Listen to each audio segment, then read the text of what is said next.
Ready or not, I gotta start it when the button, when the song ends, I gotta start. Ready or not. How's it going, everybody? Happy Tuesday? I think it's Tuesday. How's it going? All right. Watching the Prime Minister right now? Uh-oh. Well, no problem. I'm sure he's got something important to say. How's it going, everybody? All right, I'm playing with Twitch right now. Here I am. What I'm trying to do is pop out this chat. Let's see. Not going to be able to stay for long. That's okay, Sam. I understand. Thanks for being here. How's it going? I'll say this. It's good. It's good. Blade's here. Not enough tech. All right. Not enough tech. How's it going? It's a day. How's it going? All right. Where do I pop out the chat here? I remember seeing it before. Maybe if I make it full screen. No. I just want the chat to pop out. That's all I want. Not today. Oh, not today. That's, I was just thinking that. Probably not. It'd probably be tomorrow. That's okay. Or we'll do it Thursday. Sir Goodenough's going to do a put together a 3D printer live stream on the next available day once he actually gets the printer in his hands. Oh man. What have you been up to? Not enough tech? What kind of videos you making lately? That's the topic. Did you guys see the topic today? The topic is, which of these live streams should I chop up and make videos out of? Because I've got a lot. And I think that's a good way to make videos, so that's what we're going to do. But I want to know, like, off into the never. So I'm going to download some videos, because I know pretty soon I'm going to be working more. And that's something I can do at work from time to time, chop up a video. So trying to get Hyperion working today. Oh, okay, Mark, we can work on Hyperion.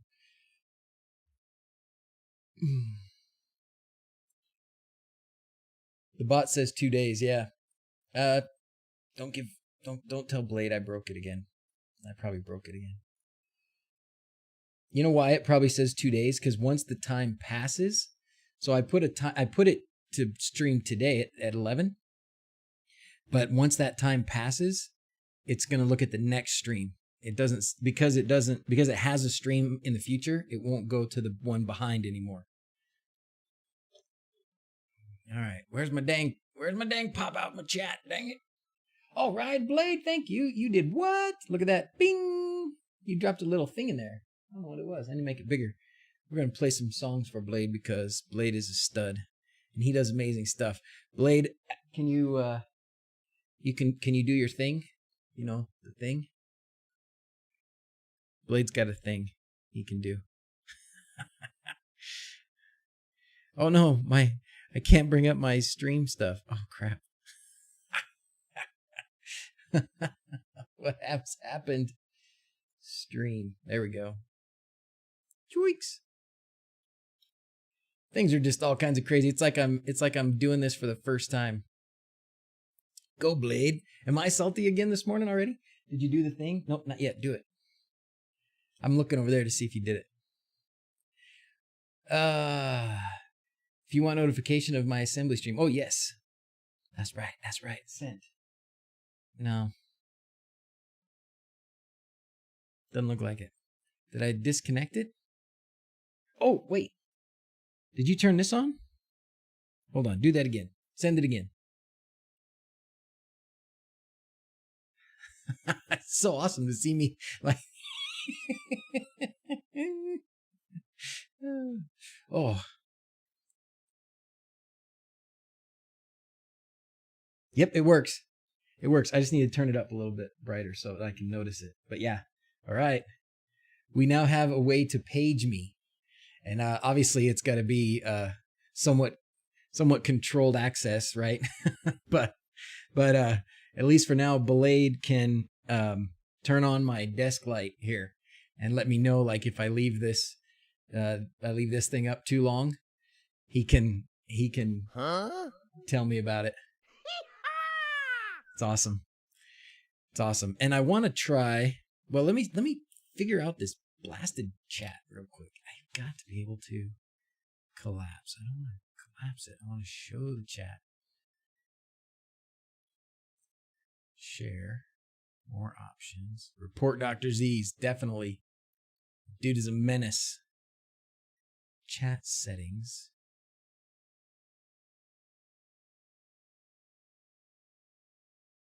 Definitely. I want to show mod icons. Heck yeah. Request. Review request queue. Manage moderate settings. Clear chat. Non-mod settings. Why won't it pop out? Does anybody else have their chat popped out? Next to the purple? Oh, that's what I did. That's this. Maybe it's that. Maybe I need to look at the non-mod chat. Non-mod ones. Timestamps? Yeah, I want to show timestamps.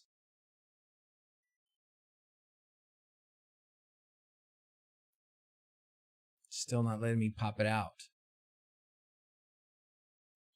Pop out chat right there, knucklehead. Okay. Now I can close that. Bye. Now I got both because I want to see about markers. We want to make markers in Twitch because we can do that. Blade, you're supposed to turn my thing on.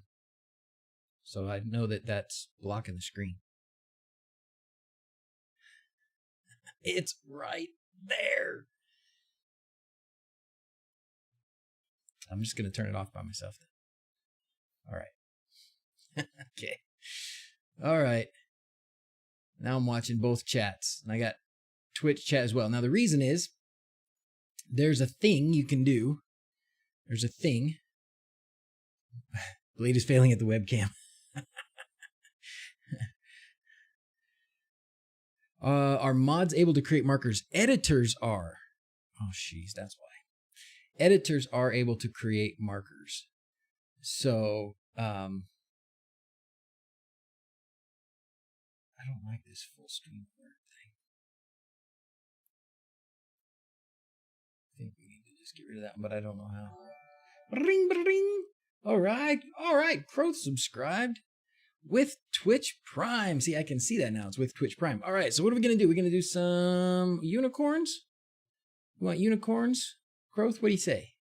Unicorns, confetti, or airplanes, or squirrels?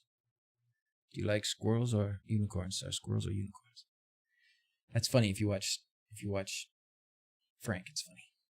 Not sure I like actionable notifications on this phone. You have to hold press to get the buttons, and I forget that I need them in the forefront. Oh. Marker keyword, squirreling. Trains. That one's for Blade. Choo-choo. All right, we're going to do unicorns. Woo. All right. Fat unicorn. Okay. Well, once these go by, we'll do fat unicorn. Okay. Let's try Twitch markers. Can you flash the TH16 OTA? You know, I don't know if you can flash anything OTA anymore, Jeff King. Not Sonoff-wise. The TH16, last I knew, did not have DIY mode. Oh, let's do a stream marker. Wow. This thing's driving me crazy here. All right, we need to go to a different screen. And if I hit this marker button, what happens? It looks like it made a marker. Okay. I'm clearly missing out on overlays. Anybody know how to send a hold command to broadlink in Node-RED?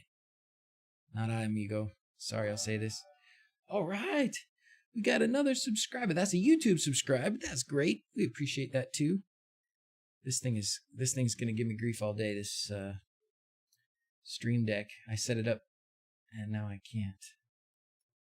I set it up to do something different, and now I keep losing my stream profile with all my little guys in it. Okay, fat unicorn time. Woohoo!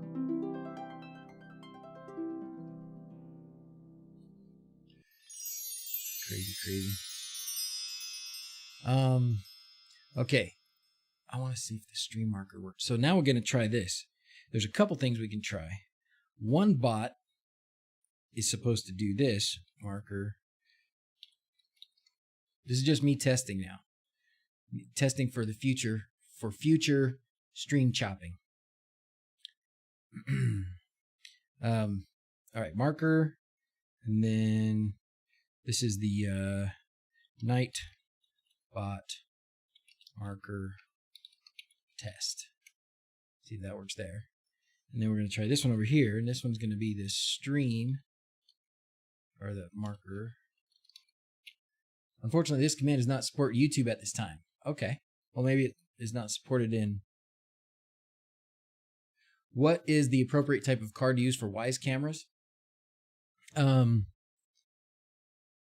know it has to be formatted FAT32. Well, are you talking about flashing them? I think if you just want it to be local storage through the Wise app, I don't know if it matters. Obviously, get a good quality one. So, what's good quality? Like, is it U10, guys? U10 is what they recommend for like HD video and stuff. All right, I'm gonna try marker in. Right now, I'm gonna try marker in stream chat or Twitch chat. Twitch chat marker test. Successfully added a stream marker. Okay. So that worked. But this other one does not seem to have worked. Because I do have a button here, but that's okay. I don't care if the button doesn't work, that's not the end of the world. If I push that button, done deal. I don't think that made a marker. Okay. Well, we know it works that way. So that I can just have, now that I know how to open Twitch chat, I will have Twitch chat and I can make markers that way. And then what we'll do with Blade and maybe some others who, if you guys want to, I know there's a lot of people that are interested in helping, and that's awesome. If I make somebody, I think, editor in Twitch, they would have access to be able to make stream markers. And so you can make a marker that says, this is when Z started talking about the Sonoff TH16, which backing up a second now, the TH16 I don't think has DIY mode. So without DIY mode, you can't flash it like you can the Sonoff Basic R3 or the Mini. So unfortunately, as far as I know, there's no OTA method right now. The old Sonata, Sonoff OTA,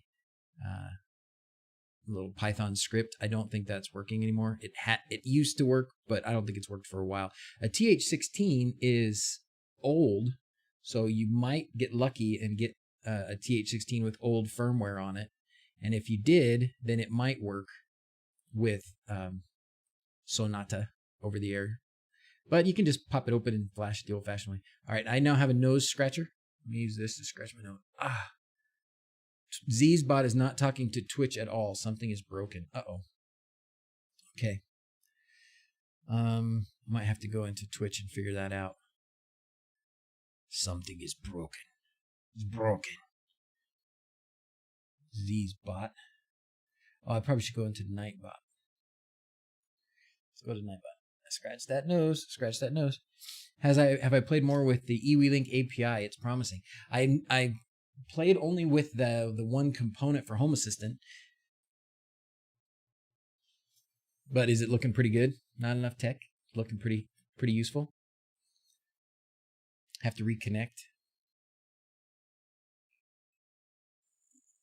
Let's try opening up Nightbot here for a second. See.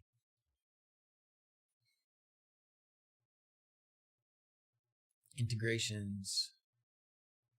Discord. Where's I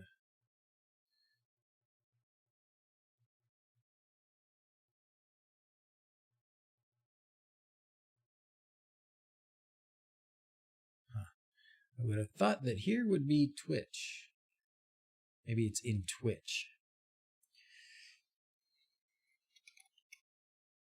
What is Z's doing today? He's just farting around with the stream stuff. Let's go to Creator Dashboard, maybe. Hang in there. Loading my activity.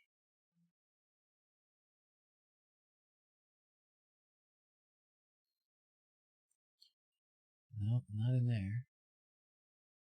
Let's just try the channel. I'm sorry, some of these things you can, well, I guess this I could do without being live, but some things you do need to be live. Export archives, sound alerts.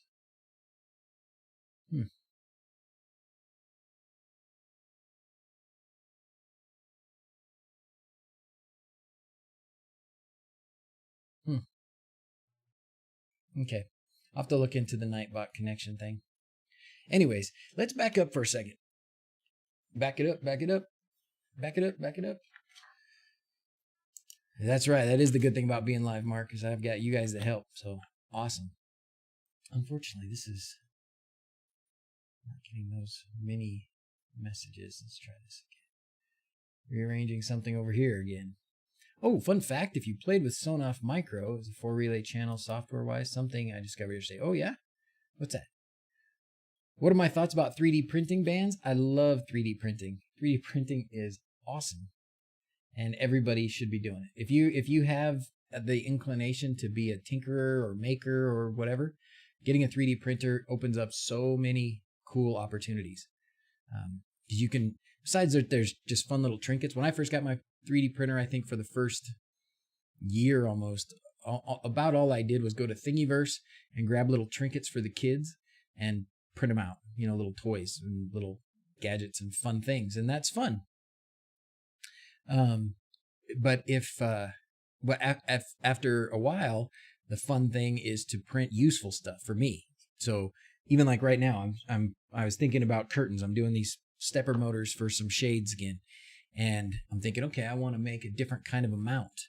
And I want the mount to be able to kind of come off the wall and hold the stepper motor on one side and another one to come off the wall and just hold like a rod for a bearing on the other side. And so I'm thinking about how I want this bracket to work. And then I can go into CAD software of whatever kind you like. I use Onshape, but I think Fusion 360.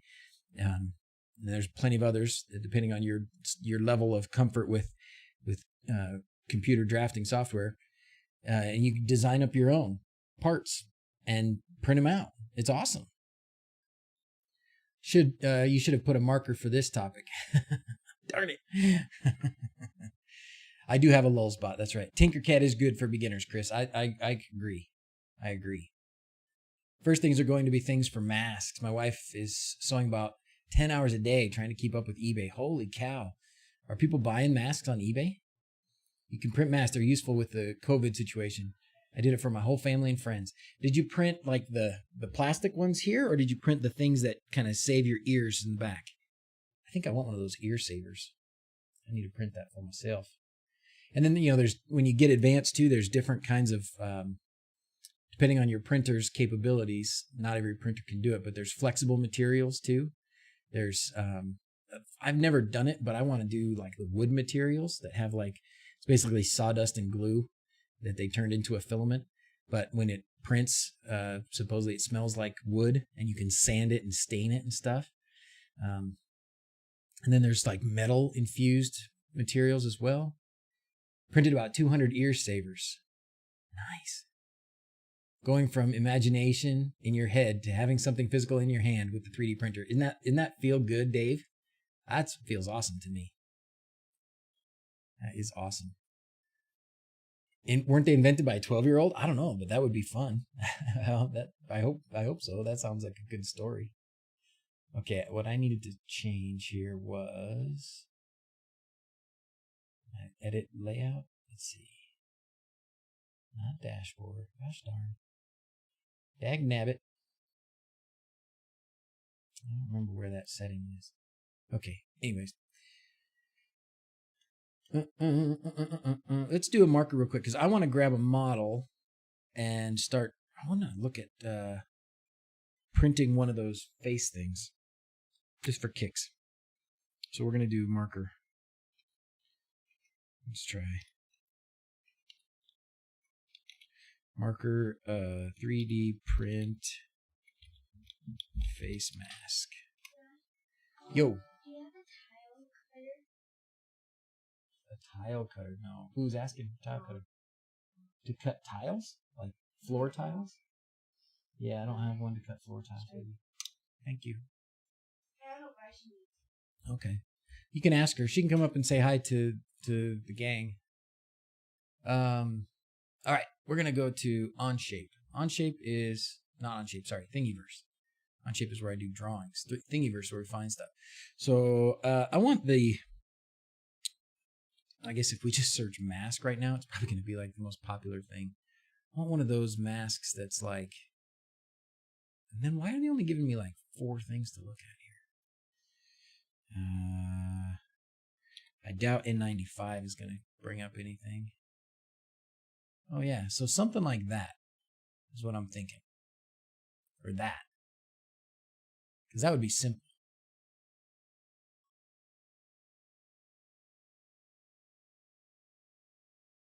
I think I'm going for this one. Yeah. Because that looks nice and simple, right? All right, let's give it a go. Download. 3D objects. That's where I keep everything. I can't watch the chat. All right. UK heli pilot. Oh, wow, that's cool. You drive a helicopter? That's awesome. Bane mask. Go with the haircut. I have to do my voice. Mouth mask for COVID? Yes, that's right. Do they need to be fitted to your face? Yes. Yes. I was reading somebody said you do it while it's warm and push it around your face, which is actually a really good idea. If you do with like PLA, at least, I mean, probably, well, yeah, so if it prints from the bottom, if it prints like from the front of your face towards you like that, then the last little bits will still be pretty warm. And you could probably form them a little bit, like take it off, put it on your face and kind of form it down. Or you can heat it up afterwards. You could just probably get a hot air gun and heat it up and then melt it to your face. Then you just breathe the PLA, which could be worse. It could be ABS. Don't touch my face. Oh my gosh, my things are messed up today. Got the wrong. Okay. Don't touch your face. Warm water. Oh, that would do it too, probably. The ones my hospital wanted had me printed in PETG because they can be sterilized and reused. Oh, that's cool. I won't really wear this one in the. We have real N95s that we wear at the hospital.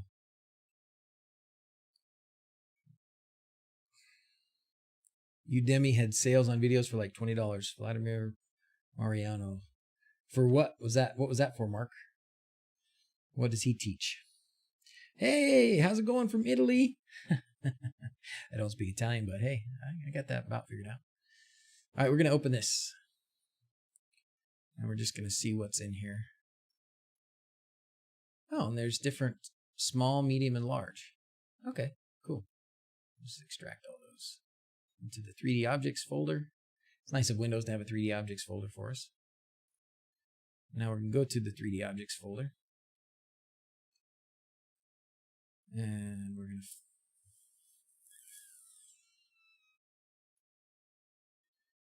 probably, my guess is I'm probably a medium mask. Probably a medium mask.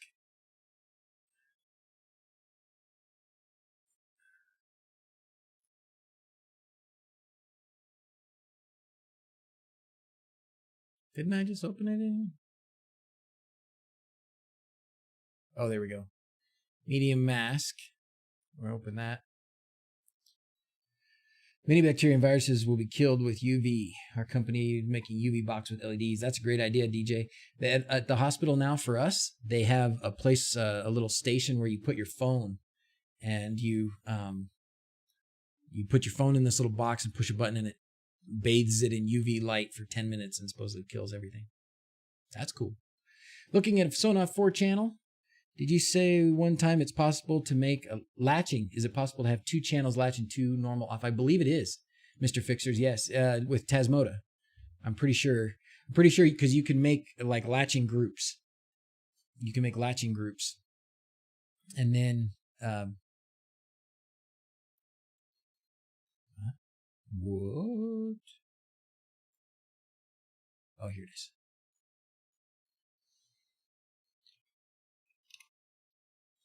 So get Tasmoda commands. It takes a while for Cura to open up for some reason. It's not a very happy program.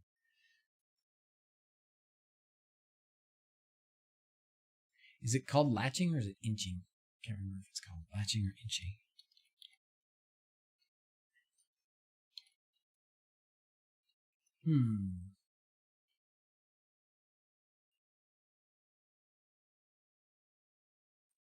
Timers.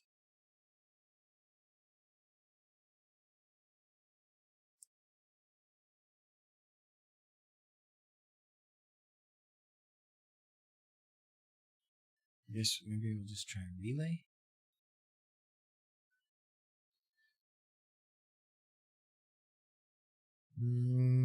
Never managed to flash it for whatever reason. Oh, that's a bummer.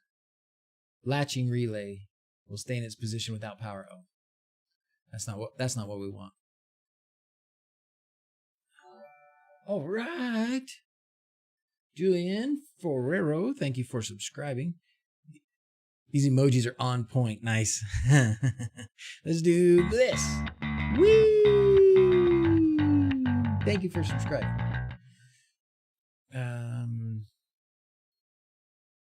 Bridge, higher control. Man, I don't remember the command. I'm sorry. But there is a way. You know what? I would have to go back and look at that video myself and see. There are ways. Locking mode for all relays. Here we go. Interlock for all relays. Okay, but we don't want interlock for all relays. It's only those 2. There used to be. I know there's a way. You might just ask in the Tasmoda Discord if I can get it, or ask Travis. Dead Santa's now following. Thank you for following, Dead Santa. Don't tell my kids Santa's dead. We're just going to blow this up just this. All right. It's in there somewhere. It is in there somewhere. Okay, now this is open here. Thank you. Saikwoon. Boy, just trying to pronounce everybody's names is hard part. All right, this looks like the way the mask is going to print. Now, it looks like it's going to need a little support. So we're going to get some support out too. I'll have to do some support.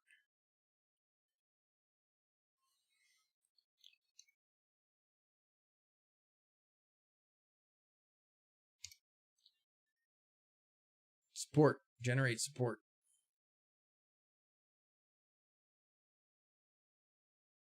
Slicing and dicing. Everywhere. I just want build plate. I just want touching build plate. I don't think there's any place else it would put it. But I would hate for it to put it where it didn't need it. So I'm just going to do it where it's touching the build plate. And then we should go from there. Now this is my Moore-Streeter. So it prints really big. Like the layer heights. Look at the layer heights. 0.9 millimeters. So it's almost a millimeter for each layer. And the width is 1.2 millimeters wide. So a lot of people are like, should be okay without support. We could try it. I just, when I was looking down here, the red there is probably where it needs support. So that's kind of a steep overhang right there. If I don't put support there, it could potentially get kind of funky. So I don't mind. I'll do a little support. That's not much. And then these things will need support out here. Well, might not. But anyways, I'm going to do support. It won't hurt. It'll be kind of a pain. This Moore-Streeter, because it's so thick, getting the supports off is always tricky. Try printing it in vase mode. Ooh. That's a good idea.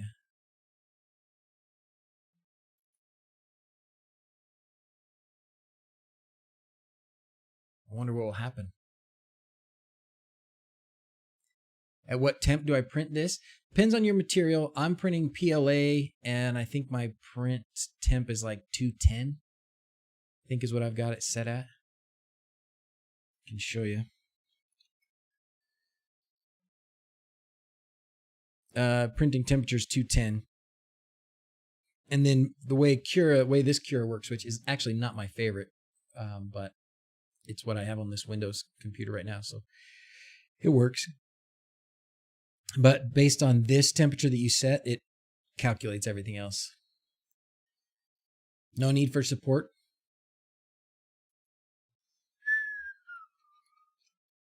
I mean, depends on your layer height a little bit too, right? Better than the standard Ultimaker. Is it? I don't know. I just know this was the latest version a while back, and the nice part is it integrates completely with my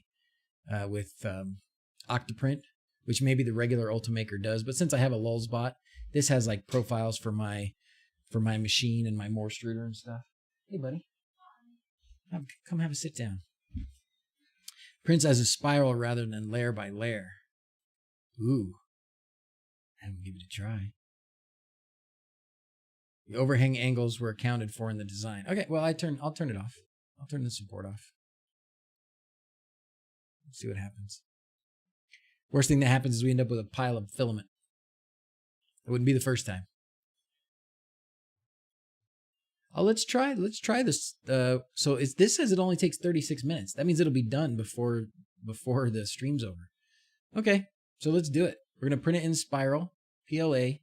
We got our temperature set. We decided we don't want support. Lawnmowers outside. Wow, so fast, so big. You can't see it. He's doing donuts around the tree. Man, that thing's fast.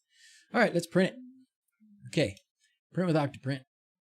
Now, this is the part I like, because this just loads it right to Octoprint. You connect your Octoprint and just loads it right to it. I don't have to do anything else. And you can see it starts printing, or it starts prepping. It gets in a prep position, and it starts the temperature here. So then we can leave this up, and we can watch it. We can watch it print right here as time goes by. So, cool. Now, we're going to do another marker, and we're going to say end print segment. I don't know if that's going to work or not, but it would sure be nice if I have some of those markers when I go to edit things. So just mount a mower to the bottom of your bug and off you go. We can watch it fail. Yeah, we can. If it fails, we'll just keep on watching. We'll check on it from time to time. Gary, did I check the link? I did not. Show me what you got. Oh. Best face mask. No sewing. Doesn't use cotton. Nice. Probably not going to watch it, but I'll save it. Almost a month to get this right. How to make a face mask without sewing in less than 10 minutes. Non-woven polypropylene is far better than cotton or a surgical mask. Obviously could vary. Whoa, shush. Utah homeowners, blabbity, blabbity, blabbity, blah, blah. Cool. All right, we're going to save this for later. Watch later. And I'll paste that for everybody else if you want.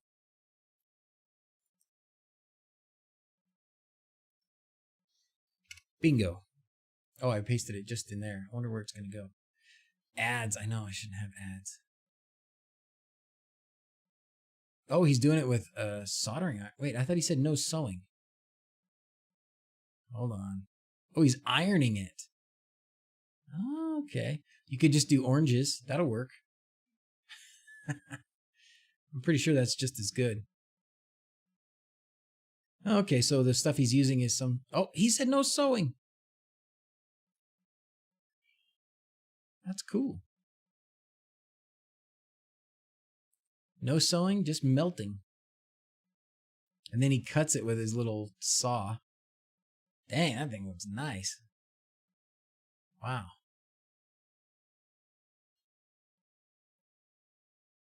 Nice little oh, he's got the twist tie from the bread to use for the nose part. Slick.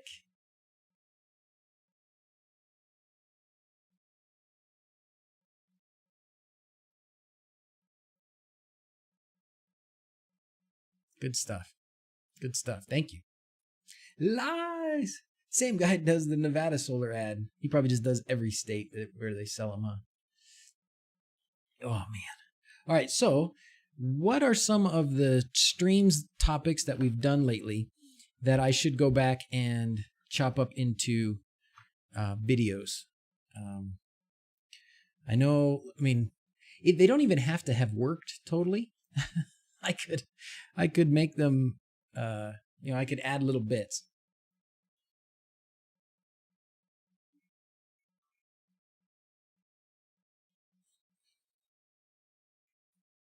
Oh, he used oh, I see. He was doing it for everybody else. Hyperion. I like that. I like Hyperion. Father Time. I'm working on a bug video. Node-RED stuff is always good. The Node-RED, okay. The Node-RED. What else? My 12 hours had a lot of good stuff. iOS notifications. That's true, Mikey. And somebody else was asking for that too. I think it was Violent Poo.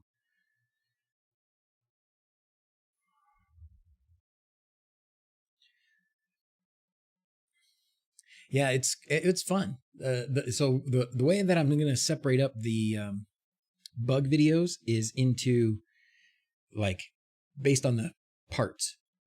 So we need like to do the whole build. You need like a motor controller, connecting the motor to the motor controller, battery, charger. I don't remember. I had like 10 different sort of line items, things you need to consider. And when I have all this footage, and so I'm just going to take sections of those for those things and separate them into, this one's about the motor, this one's about the motor controller, and blah blah blah. So we'll see. Should be fun. I know you did it over a few stands, but concise guide for the animated backgrounds. I love the animated backgrounds. Man, there's one that came up last night that was like flying over the earth. It was so cool. Room Assistant. I could show, I have to get Room Assistant completely working again. If my network continues to be stable, which for the last 2 days, it's been pretty stable, I will try and do that. Did guys get it working? Ronald, did he get it work? I know he said he bought one and then he had to buy another one, but if he got the straight HDMI to USB dongle working, that would be fantastic. How did you install valves for heating control? And how do you set it up in Home Assistant? So, Andre, the valves are part of the house. That's part of the heating system in the house. They're already electronically controlled valves for the hot water. We have hot water in the floor that heats the house. I don't know how common that is. And so it was already set on a thermostat and a relay box. So all I did was sort of jump in with a D1 Mini relay board and attach those. Browser mod was a good one. I added some things to the browser mod. What is the bug? Like an old VW? Yeah, it is. Yeah, Sarkastro. I love that name. That's right up there with Squalazo. That's a good one. Sarkastro. That's funny. Like a superhero. Love it. I love it. You know what's crazy is I've seen this picture before.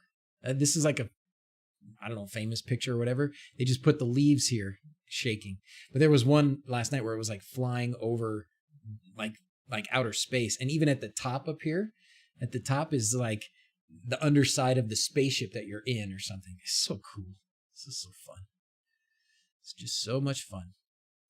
So much fun not knowing where you're going. It is a popular picture, right? What is it of? Do you guys know? Have I done Zigbee to MQTT stuff? I did the, did I do, I guess it was in a, probably in a live stream a while back when I did, oh, there it goes. It just changed. 380, where you at, brother? The International Space Station? Oh, I guess it could have been. It looked like some of it was fake. It looked like some of it was cartoon or whatever. Yes, I am Sarkastroke, converting a 1970 VW Bug to electric. I can't say it's done because it's one of those projects that's never going to be totally done, but it drives. It drives. It doesn't go fast yet.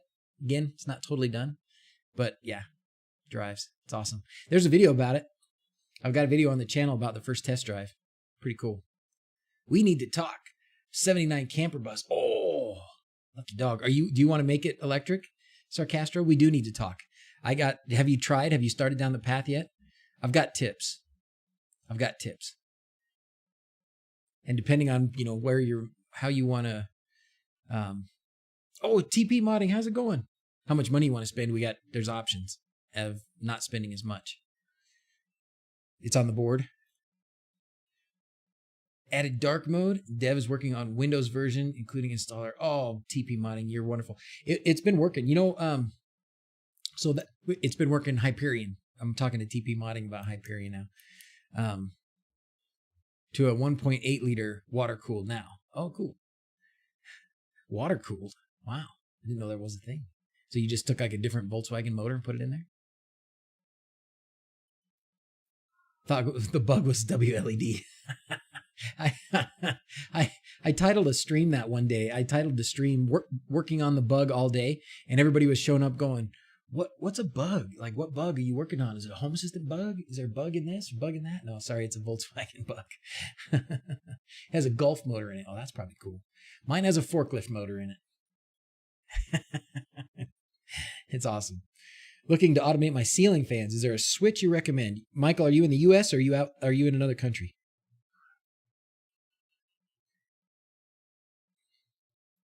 Solid state batteries? Oh man. Super capacitors. It's not a bug, it's a feature. It's a happy accident. Oh man. You're in the US, Michael. Okay.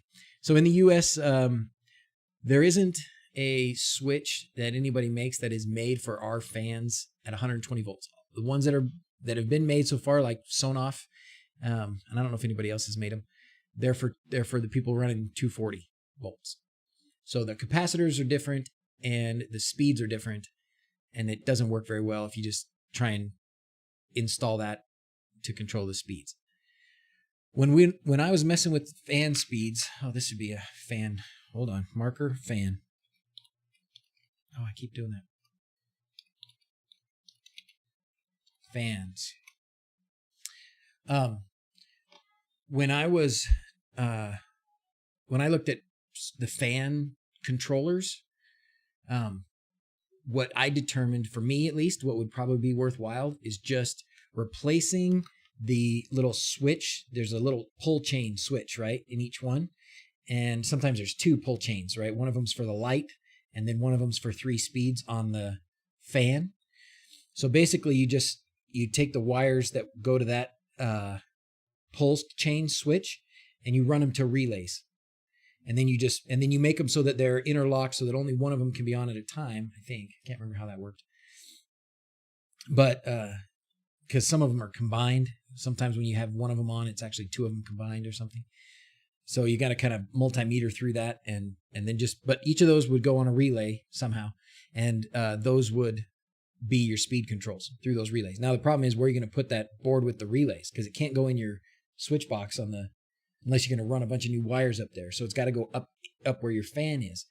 Usually our fans have a ceiling box, and you can probably maybe expand that, or maybe depending on your fan, there's enough room in the housing to hide, a Sonoff Pro or something that's got 4 relays in it. Or you make your own with a D1 Mini or something and Node MCU and some relays. So that's what I thought would be the option I would do. I haven't done it, but after trying, after looking at the Sonoff Fan 03 and 02 and talking about swapping capacitors, because another thing that people do is they take the Sonoff 03 board or whatever, they take the capacitors off of it, they take the capacitors out of their fan, and they put them on the Sonoff board so that they're the right size. And I can't remember who all has done that. Several people have done that, and it works for them. But, you're desoldering some capacitors and taking other ones, or sometimes you buy new capacitors of the right size and put them on the board. And to me, I wasn't sure how well that would go. So my option would be, were I to do it, to just put relays in place of the pull chain switch. So there you have it. That was a long-winded thing. Marker. Fans end. This is going to be perfect. It's going to work so well. That's true too. Violent Pooh's got a good idea. If your fan has a remote control of some kind already that you could use with the bridge, maybe an IR bridge if it's an IR remote, those are options too. But unfortunately, and I don't know why, but nobody's made, and maybe it's because in other countries, I don't know, do they not, the fans are only one speed, and so they do the speed control in the switch, like in the light switch on the wall? I don't know exactly. Oh, how's the print? Oh yeah, let's see it. Yeah, I can hear it moving. Hey, look at that. See, I love my Morstruder. Thing is flipping awesome. That looks good, dude. May I ask you to make Home Assistant step by step, even one episode a week? Thank you very much. Oh, you're very welcome, Habib. Have you looked at some of the new Home Assistant setup videos from like Rob, Hookup Rob? What steps would you like? I can walk through bits and steps. Maybe we should have like a Home Assistant moment on the stream every time or something.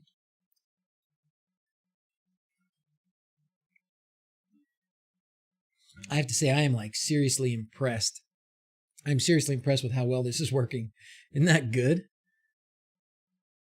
I'm shocked at how well that's working. Absolutely shocked. I do have some Pet G. It's actually really cool. So if this works, which so far looks like it's working. If this works, I'm going to have to print another one with Pet G, because the Pet G that I have is like this translucent blue. It's really cool color, to make a face mask with translucent blue. It'd just be sweet. I would be like a freaking superhero.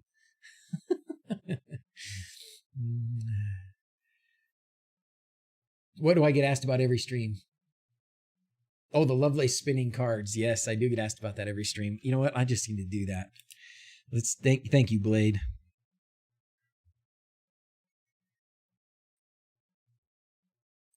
That's funny. I do get asked about that a lot. Probably include that. Don't touch your face. Probably include that in one about the backgrounds or something like that. How comfy would that be in PLA? Wouldn't NinjaFlex be better? Yeah, probably, Gary. It would probably be better, and it would probably seal better on your face. So I don't know how comfortable this will be. We'll have to see. NinjaFlex, I do have some flexible material, and I can use it to print. I haven't tried it with the Morstruder. It's definitely tricky. It's definitely tricky printing in flexible stuff, but it's possible. Feel like you don't do the condensed walkthrough videos as much anymore. I don't often have time to watch the stream. Hey, you know what, bands? I understand completely. And if you look, I haven't done any videos in much at all lately. It's just a time thing. I enjoy doing the streams and I can get them done, which is why I want to do a better job of chopping them up. And that's why we're making the markers today as well. So I need a printer. Enter 3 is still on the wish list. Enter 3 is a good one. Enter 3 is a good one. We're going to take a look at, when Sir Goodenough's going to get one that Rudy from Banggood is giving him. And it's going to be kind of an off-brand, so it'll be interesting to see how well it goes.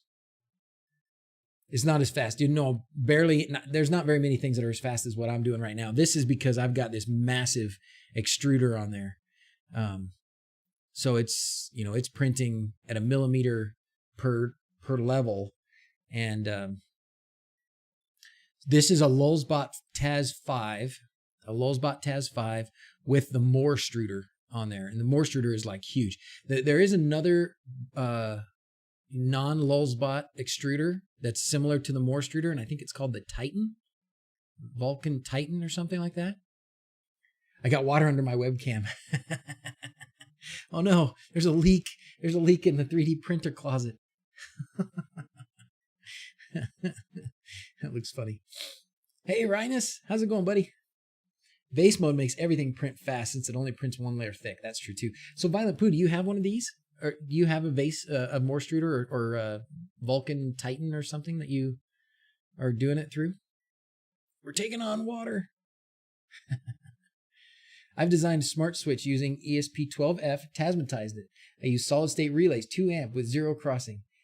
Is it a good idea to use solid state relay, or I have to use the electromechanical relay? Techno, here's probably a good group of guys to ask. I think from what I know, and this isn't gospel by any means, but the advantages of the solid state relay are that it doesn't make any noise. So if you didn't want to hear the click of it going on and off, then don't worry about it. If the click is what's bothering you, then go to the solid state. My understanding is the solid states might not last as long as the mechanical ones, but I don't know if that's true or how extensive that difference might be. So I have a couple switches. I have one switch that uses solid state relays and another one that's built similarly but doesn't use solid state relays. It's the BH Onofre. And I like them both, and I don't notice a difference. But it's only been about a year. Your printers are heavily modded. So you're a big 3D print guy, Violet Pooh. I don't think I knew that. Did I tasmatize my curtain rail? You know what? The old Zemismart one? No, I haven't. But I do have a new thing up here that's a Zemismart curtain that I was just playing with yesterday. Yeah, we got Nightbot is broke. At least on Twitch. Maybe if you put it into Restream or YouTube chat. So lame. All this mishmashing with different platforms and different bots and things not working like they should. You think you got the issue? Oh, okay, good. I ran solid state ones for lighting show in a club and it worked fine for 3 years. Okay, great. Just don't know how to fix it. You just threw away your Matrix printer? Oh, was it no good? Yeah, you'll get it. You'll get it, Blade. All right, Scarlax. In the house tour, I think you showed a wireless temperature sensor. What was it? Maybe Xiaomi? It was pretty small. It was Xiaomi. Yes, it was a Xiaomi Aquara Zigbee temperature sensors. And I actually have 5 of them in the house now. And I wouldn't mind having more. They've been the best temperature sensors. Let's do this. Okay.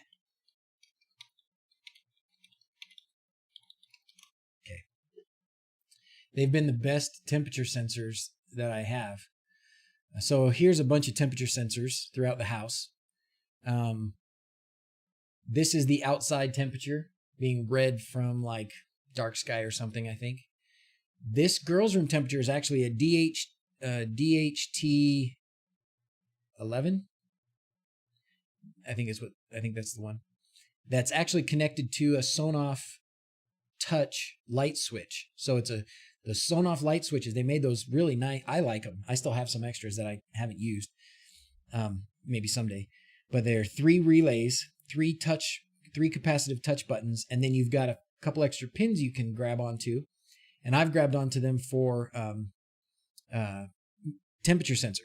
So the one in the girls' room seems to work pretty well, but the one in the boys' room, it's the same thing. This just keeps becoming unknown, and I think it's probably a connection issue. You know, I used jumper wires and just kind of slid them on. I didn't solder things and stuff, so that's probably why that's not working so well.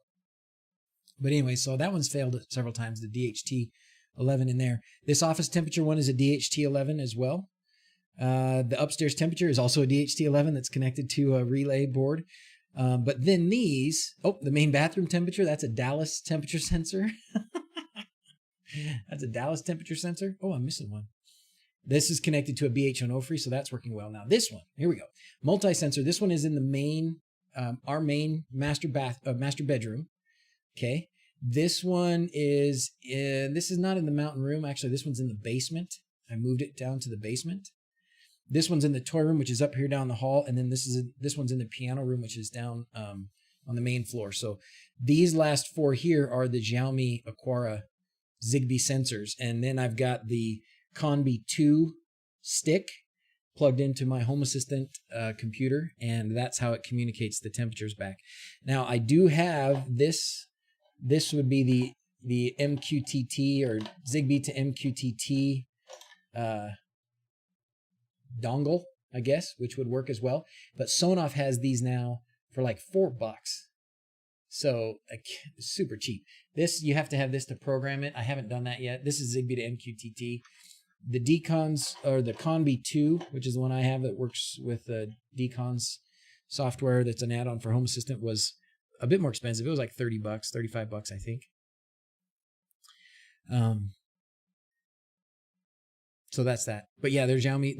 They end up being about, gosh, they're not cheap. These sensors, they're like $10 each, but they work pretty well. So that's what I use to control this is all my climate control stuff over here. We got 2 air conditioning units, and then we've got 7 zones in the house for heating the floor. And that's what all these temperatures that you're seeing here are based on all these temperatures here in combinations, right? So if there's like the office temperature, the upstairs temperature, the girls' room, the boys' room, the toy room, those all feed into the upstairs AC. And then each of these, maybe 1 or 2 together, go into these different heating zones as climate components, climate entities, using a combination of DHT22s and the BMP 280s. BMP 280s, is that the Dallas ones? I can't remember. I think it is. I have one of those. It works well. Best dark sky replacement I've found so far. Look out the window. Everything else is a bit stucky. That's good. I didn't know that. We'll have to check that out. Maybe it is DHT22s, not DHT11s. I can't remember now. Sorry. Bosh. DHT22s rule. I need to fix the one in the boys' room, but have I seen iNovelli's new 4-in-1 sensor? I have not. We're going to do this. We're going to go marker and Xiaomi sensor. Okay, that's not too bad. I can do that. I can make those markers and clip it through. It actually keeps me kind of focused. 22 has 4 and better precision. Okay, so the one I have is DHT11s. Mine only are 3 pins. Piano never heard me playing. It's because I don't. I wish. That's one thing I tried like 20-something years ago. I thought, okay, I'm going to learn to play the piano. And so I tried and I practiced a bit. And then I think especially getting older, it just is getting harder to learn new hand-eye coordination skills like that. So trouble signing up for Look Out the Window. Think the website is down. Okay. Background location is in the Swiss Alps. Okay, cool. Thank you, Mark. It's beautiful wherever it is. The squirrel was wearing a mask before it was a thing. That's right. That's right. The squirrel. He knew what was coming.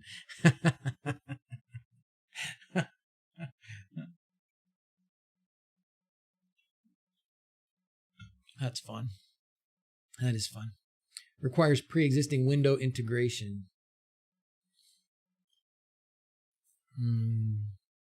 That is fun. I'm watching the Twitch chat pops up a little quicker. That's cool. Use the BME 280 from Bosch. I'm trying to remember which sensor I have in my. We can look at it. In my ESP. Oh, let's look at this mask. It's probably close to done. It looks like it's doing a little bit of jaggle in here. Maybe it's trying to make it thicker at the bottom. This might be, maybe it's making a lip. It looks like it made a lip there. Maybe that's to put some padding in it or something. So cool. It isn't a service. It's literally looking out the window. Oh, you stinker. I had a problem signing up for looking out the window. But how do you get looking out the window to feed into Home Assistant? That's the whole point. Temp, humidity, and air pressure. Oh, wow. Yeah, I don't have that one.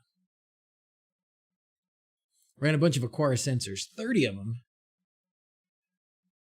2 of their gateways couldn't get along with the CC2351.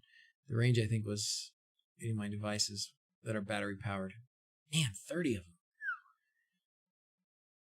What about the title? Is that the topic today? So yeah, the topic today is what videos do you want, or what live streams should I grab and download? I use Proxmox. I don't know anything about Unraid TP. I know some other people use Unraid. Who is it? Is it Travis? DigiBlur? And probably some of you guys do. The look out the window interface is the mountain room camera, right? I did set up, I set up a view. So I've got this tablet view over here for downstairs for Mrs. Z's. And I got a fist pump from her today because last night I included the cameras in the 2 places that the kids hide out the most. So this is downstairs, and this is where sort of the movie screen is and stuff. So Zoe goes down there. We've started calling this her apartment. She's 14 now, so she'll just disappear for days, especially during this quarantine time. She goes down there and just watches TV shows on Netflix for hours and hours. And so we don't know where she is, and she can't hear us. She says, I think she can, but she says she can't. So that's where she hides out. And so now we've got a camera. Well, we've had a camera, but now it's on Mrs. Z's tablet view in the main kitchen area, so she can see if she's down there. And then this one is in the toy room, which is where the boys usually sit and play Xbox or just hide out from mom and watch, shows on their phones. And they're in opposite ends of the house, right? One of them's down in the basement, and one of them's up above the garage. But I put those in the rooms so that she could see what was going on in there. And then I did connect them to the lights in there, but I can connect other things to it. But yeah, WF points. Those are live images, Tony. Those are live images. So if I turn the light on, see the light went on in there. I don't know why it's still dark. And I could change what happens when you click on it right now. When you click on it, it's just doing this. I just did it real quick last night. There it goes. And you can see the lights on there. I can turn the light on in this one. There it is. Excuse my sniffles. It's nice and clean down there. It's never like that. That's pretty slick. And I could make it so instead of, oh man, this is a marker. Cameras in Lovelace. I could make it like if we go to edit this, we can change what happens when you click on it. So tap action, we can have it toggle that switch. Hold action. I would like more info, but I would like it to bring up the camera. And I don't know if it'll do that or not.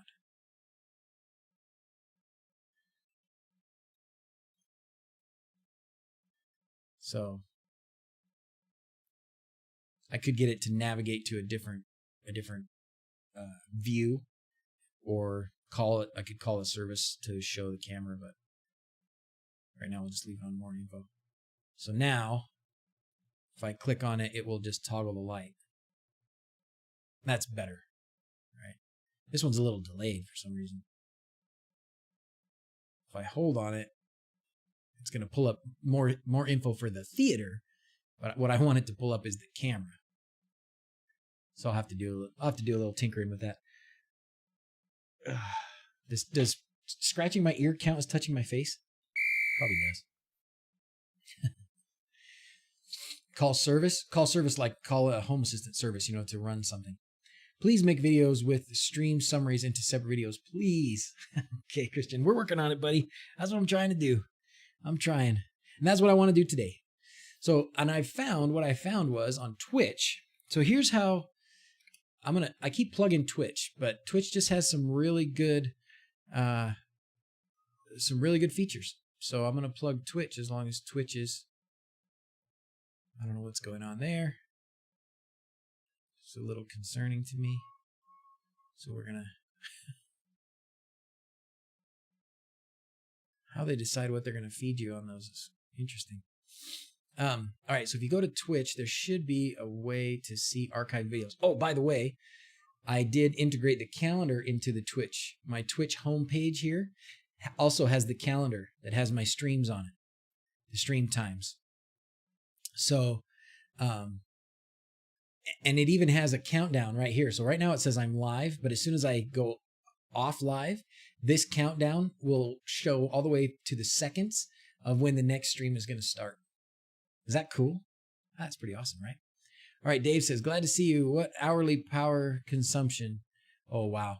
Oh, what's hourly? I think my home automation costs me more power than I can save it. Oh, gosh. That's a good question. I have not connected my power consuming monitors. I did buy them. I think I bought 2.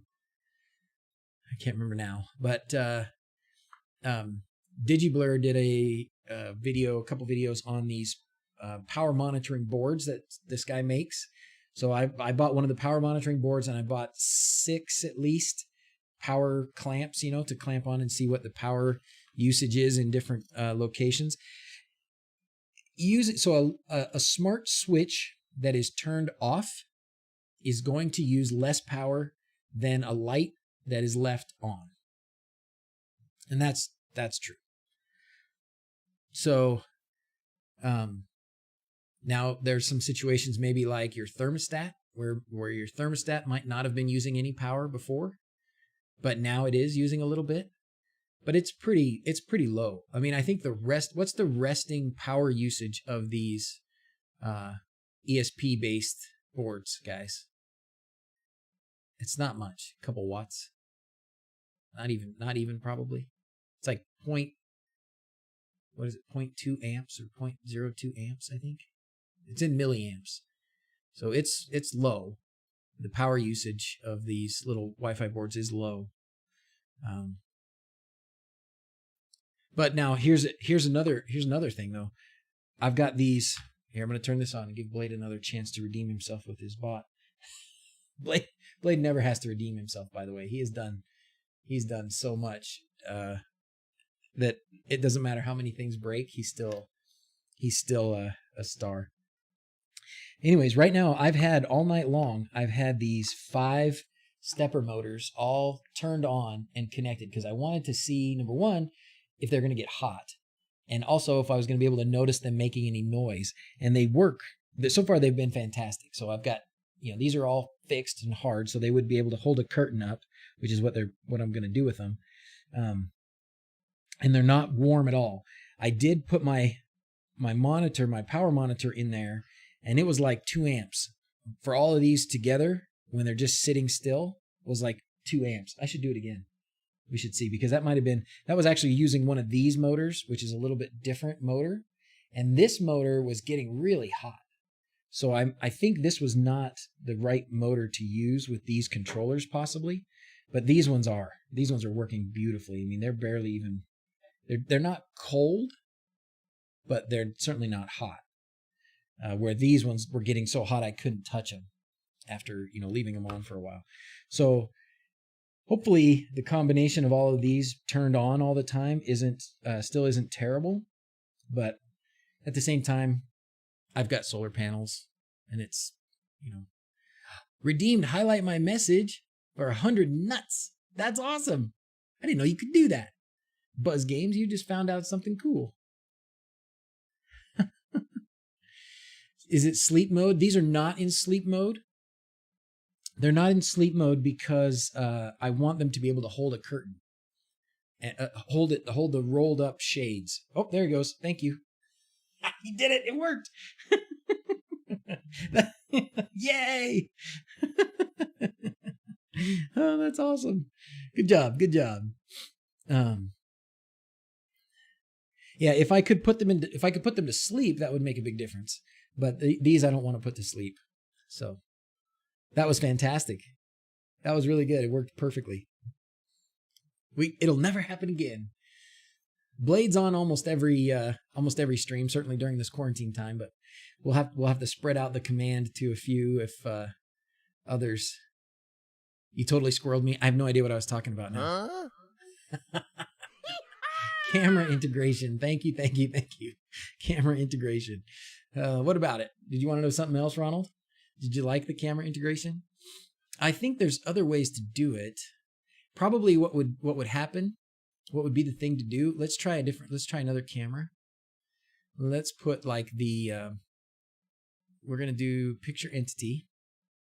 And this time I want to actually put the camera entity. Oh, why'd you do that? You just trying to get my attention? It's not just you. All Radiants have it. Oh, okay. Oh, cool. All right. So if you're a Radiant in Discord, which was the doctor staff category that we renamed, we have different categories now in Discord. We have Radiants, we have Yeoman, and we have Bannerman, which are kind of just fun names from different levels of abilities in the Discord chat, which really are pretty minor change differences. But anyways, I guess if you're Radiant, you can do that. It wasn't you that time. Okay, somebody else tried it.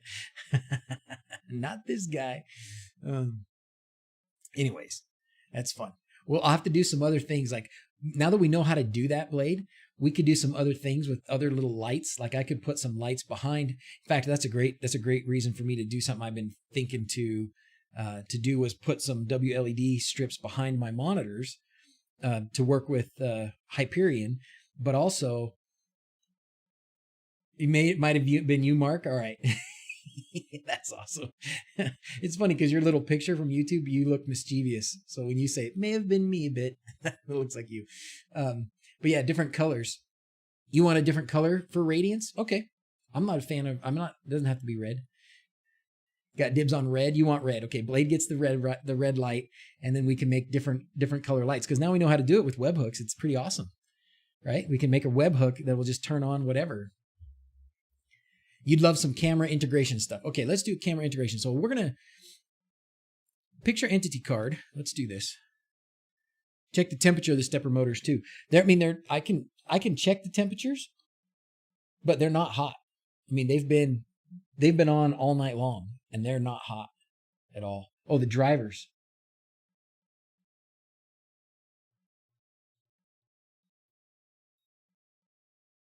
The drivers are warmer. Yeah, they're warmer. For sure. I can touch them though. They're not so hot that one of them is a little hotter than some of them. I went in and dialed them all in on the right amount of, sorry, I touched my face again. I could also put a little fan in the driver box if it gets too hot.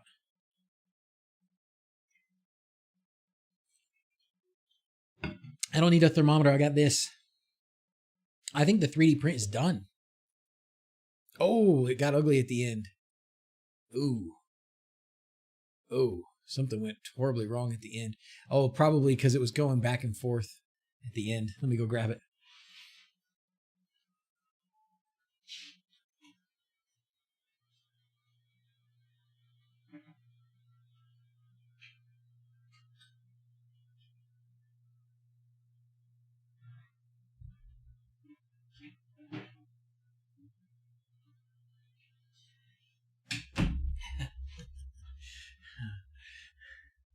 So it went really well until the end. And this is how so when it was trying to go, and that was because I was doing it in vase mode. And it did fine until it had to start going back and forth across here, and it wasn't retracting at all. So I just have to clip those off. That shouldn't be too big a deal. That's crazy. It went fine until it started getting to this. But printing it in vase mode was a good idea. Now I'll probably just print it again and not in vase mode. But that thing is awesome, man. I'll have to go through and clip all this off. Now that's it's going to need some kind of cushion now for sure, because it's going to have these little jagged edges up against my face. And I have a delicate face. Eh?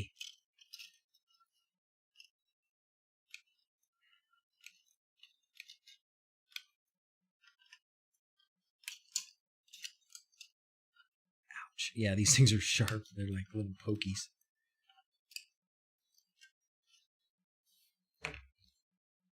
All right. See if I printed the right size. Oh, yeah. Oh, that's perfect. That's perfect. I think I might even need the small one. Or just something around the inside. Just that's better, right? It's an improvement. I wish I had a good, if I could do a good Blade, or not Blade, Bane impersonation. I only saw that once. Drywall screws.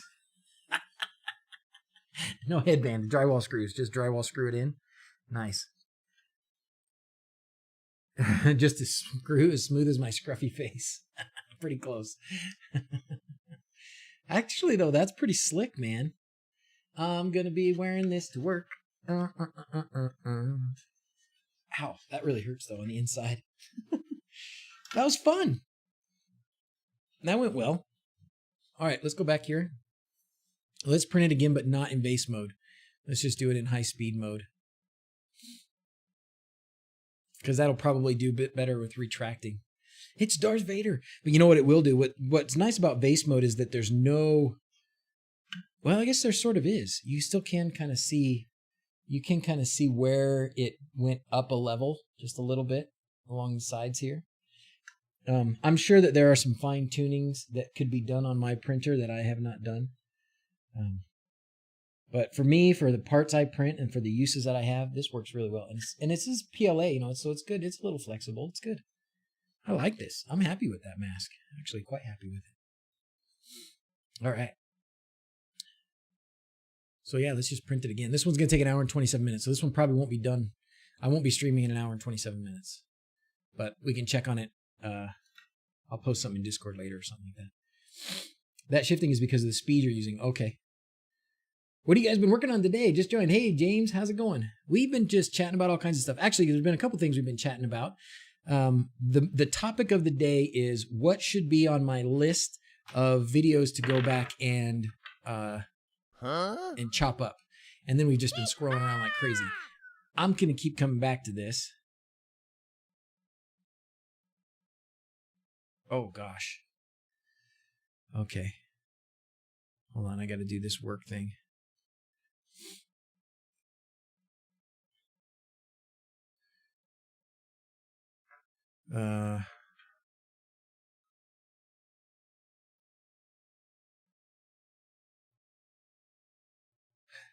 Sorry.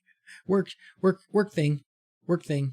Talk amongst yourselves for 1 minute. Silicone. Ooh, that would be a good idea. Some silicone around the edge. Oh, I like that, Gary. I'm totally going to make my own mask. Everybody at work is going to be so jealous. All right, let's see.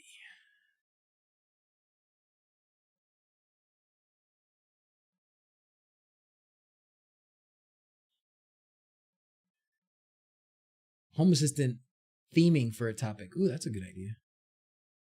Oh gosh, what's this? Ah, what is this? Oh, this is not what I want. Did they change it?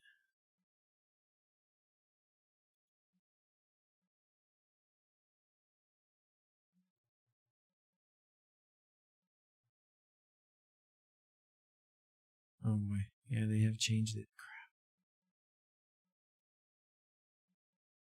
Sorry. Oh, there it is. Oh. Sorry.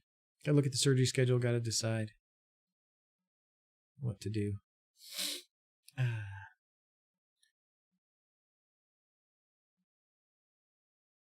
What did your work want? Order for face mask? Oh. No. We've got enough. We do have, we're doing pretty good. Your bit with whiskers was one of the streams, and updating Proxmox was helpful for me for the other night. Could be an easy one to splice out. Okay.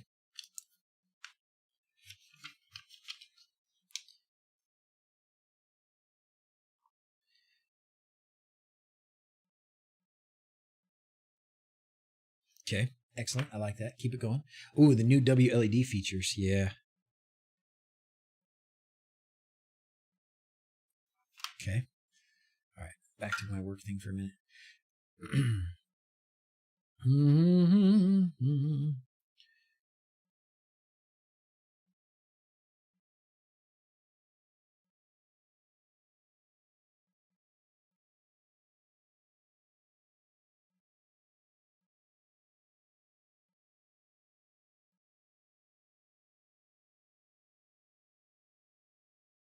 man.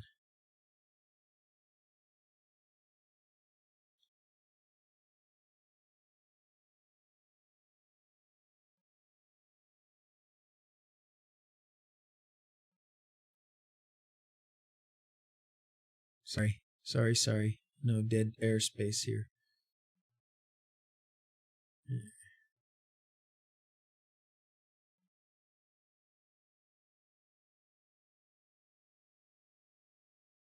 What the heck?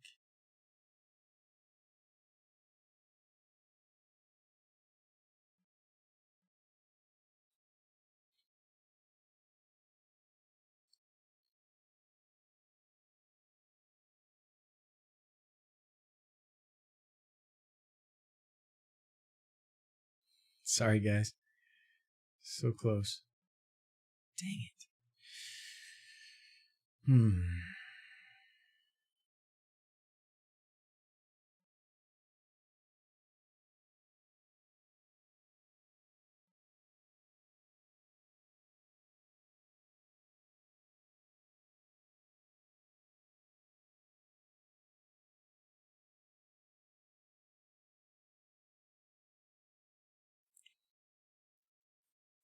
Don't touch your face.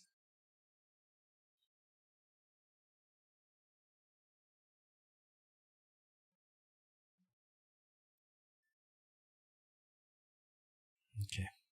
1 second, I'm almost done.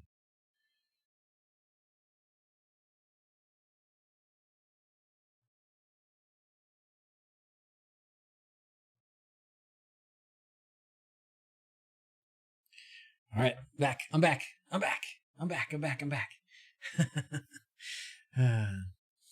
Okay. Oh, we're doing this. If he's gonna cry, I'm leaving. Hey, Steven, how's it going? All right, we were setting this up. I want to set this up to start out with as a camera entity, and I want to make it the front porch camera, front door camera, and then I want the tap action to, see, it can't toggle that switch. If I do call service, then I can have the service be switch toggle, and then toggle editor to input service data. Okay, so you have to go to the code editor to put in the data. So this is going to be, I think I can just do entity ID here. Oh my gosh, if I can type entity ID, and then I want this to just be the switch front porch, I think is the name of a switch. I don't remember the names of all my switches. For me, on picture entity, more info brings up the camera, but that might be specific on the setup, I guess. I think Thanos, if you put the camera as the entity at the top, then when you click more info, it's going to bring up the camera. But on those other ones, when I put the entity of the light at the top and then put the camera image sort of as a secondary part of that card. And then when you click more info, when you just tap it, it's referring to the top entity. And for me, on those two little ones, it was the light. So it toggled the light or brought up more info on the light. And this one that I'm doing right now, the more info is going to be referring to the card or the entity at the top, which is the camera. That's why I'm doing a service that says when I tap it, switch on or off a specific light. Got it? Does that make sense? So it depends on what you're putting here as the entity for this card. It's a picture entity. So if you put this entity as a camera, then when you click it, it'll bring up the camera. If you put the entity as a light, when you click it, it will bring up information about the light. And then so for me, I'm going to have it be a camera for this one because I want the camera to blow up, but I also want to be able to turn the porch light on and off. So I'm putting in a separate service that is for the porch light to go on and off. Marker. Okay.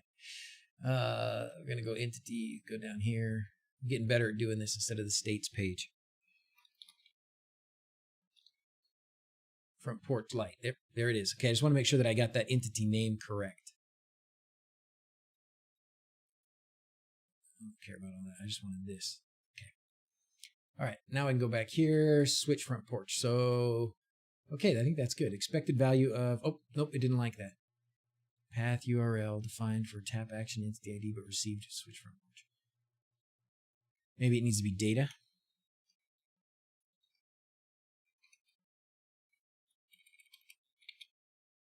Nope.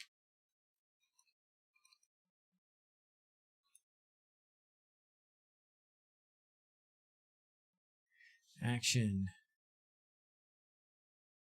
Call service. Okay. Well, sometimes you got to just look at the documents.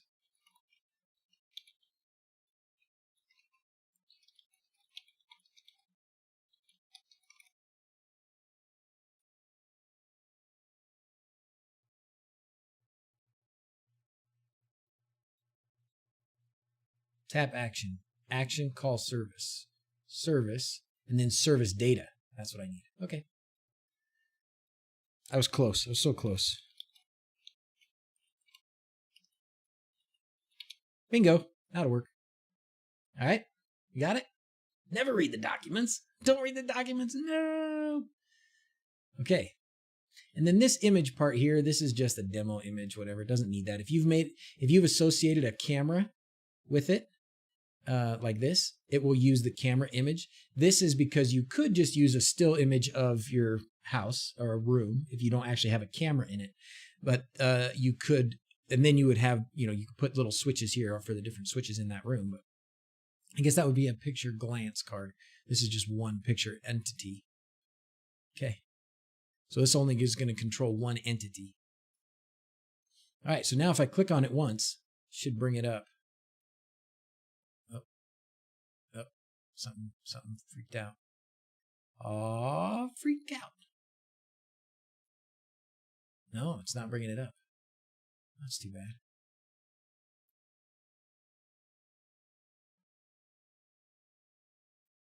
Okay, I did something wrong. I guess to hold it is going to turn on the porch light. Oh, okay. There's Mrs. Z's. So holding it brings it up. I wonder if tapping it, then did I do that wrong? I must have done something backwards, I guess. Tap action, call service, switch toggle. Oh, hold action is more info. I'm sorry. I did that backwards. I set it. So it's probably switching that light on and off. But you can't really tell. So let's look at it in a different window so we can watch the light. Oh, pizza.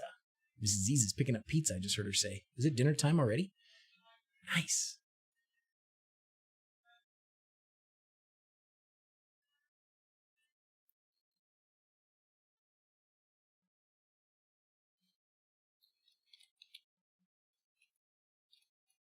All right, we're going to open up the front porch here just so we can see whether it's on or off.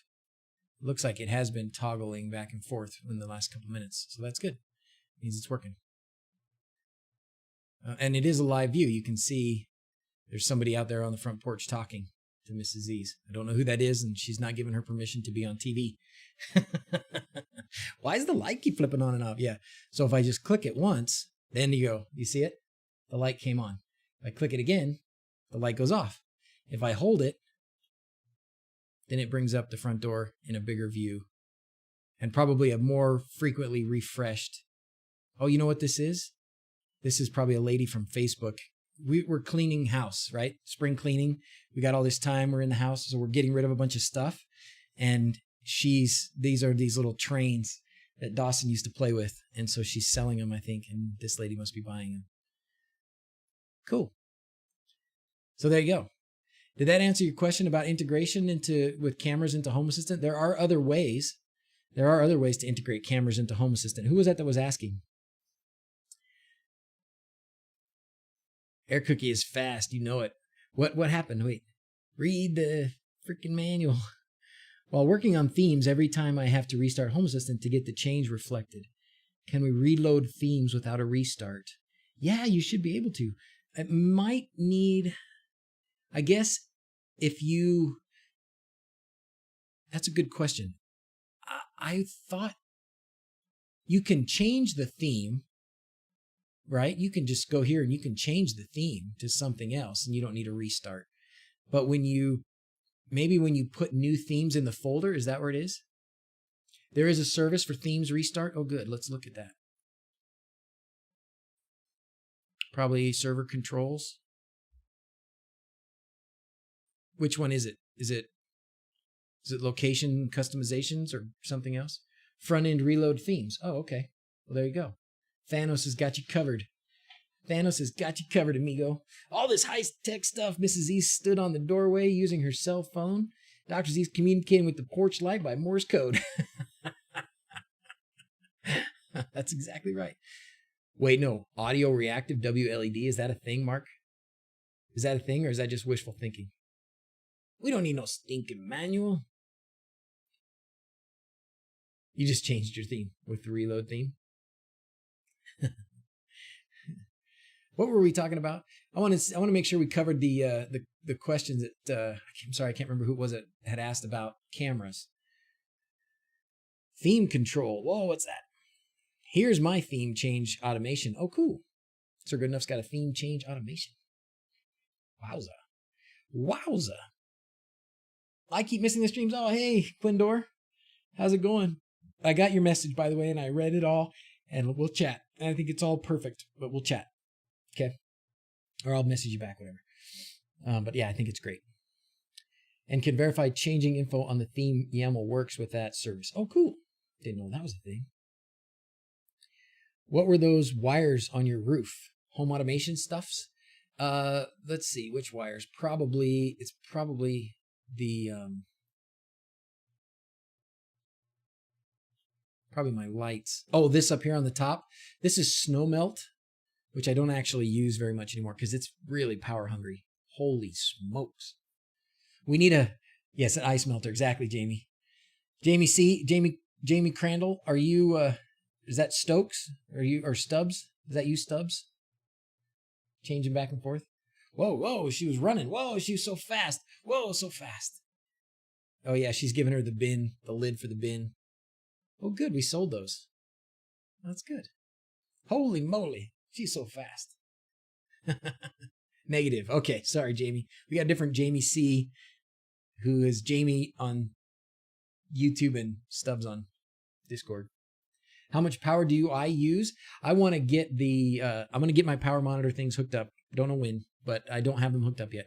It's going to require turning off power to the house so I don't zap myself, so I haven't done that yet. I've got the parts. It was a project for last summer. I don't know how much I use. I think I could look at it on my power bill. It's certainly less than it used to be because we've got these solar panels now. I do know how much I generate. I can show you that because I'm pretty proud how much I generate. Here's my generating. Right now, I am currently generating 2.7 kilowatts at this moment, but it's 12. It's 12 o'clock. So hopefully get more. It must be cloudy. Yeah, it looks a little cloudy. And then this will tell me what I did for the whole day. And if I look at yesterday, so yesterday I pretty much maxed out. My max for a day is usually somewhere around, I can probably get up to 70 in the summertime, maybe a little higher. I put the max at 80. But yesterday we generated, 73 or 63 kilowatt hours. So it generated 63 kilowatt hours yesterday. I recall like when I was really using a lot of power, I was using like 100 kilowatt hours a day. Just too many. Just dropped in like a video. Now back to work. Oh, thank you very much. Oh, dropped into like. Thank you, Dale. Thank you, buddy. Have a good day. Back to the grind. Sorry, man. OCD is kicking in. If your cameras are 16:9, the ratio should be, oh, good. Oh, thank you so much. I didn't know. See, I was playing around with that last night. Thank you for your OCD, Thanos. Okay, so we're going to go back in here. Well, these lights don't need to be on out back. I don't know why Holly's and Grace's lights are on in their room. They must be playing with them. Okay, we're going to go back to this view here. And this is back to our camera thing. Again, cameras aren't done. So you see how that's like short and fat and skinny? These are a little bit taller because I was just kind of guessing on the aspect ratio. But if you want it to be true, and if the cameras are 16:9, which if they're 1080p, if they're 1920 by 1080p, then they're 16:9, right? then the aspect ratio here should be 56.25. 56.25. I did not know that. That was not a thing I knew. So Thanos, thanks to you, buddy. So now the camera's going to look right. And I'm going to go into these cameras and change the aspect ratio because I just kind of guessed. And I felt like 60 looked a little more right than 50, which is what they start at. Okay. Yeah. We got cameras going on. New Help Tech, how's it going? How big is the solar array? Mine is 4 kilowatt hours in UK. Our solar array is 39 panels.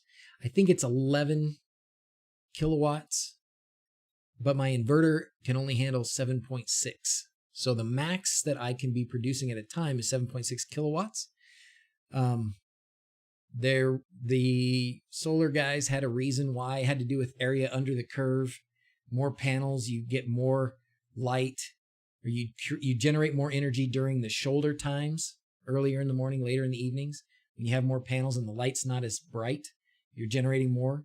So rather than, sizing your inverter at a higher expense, sizing your inverter to catch the peak of the curve, you get more panels and you get more area under the curve. I don't know.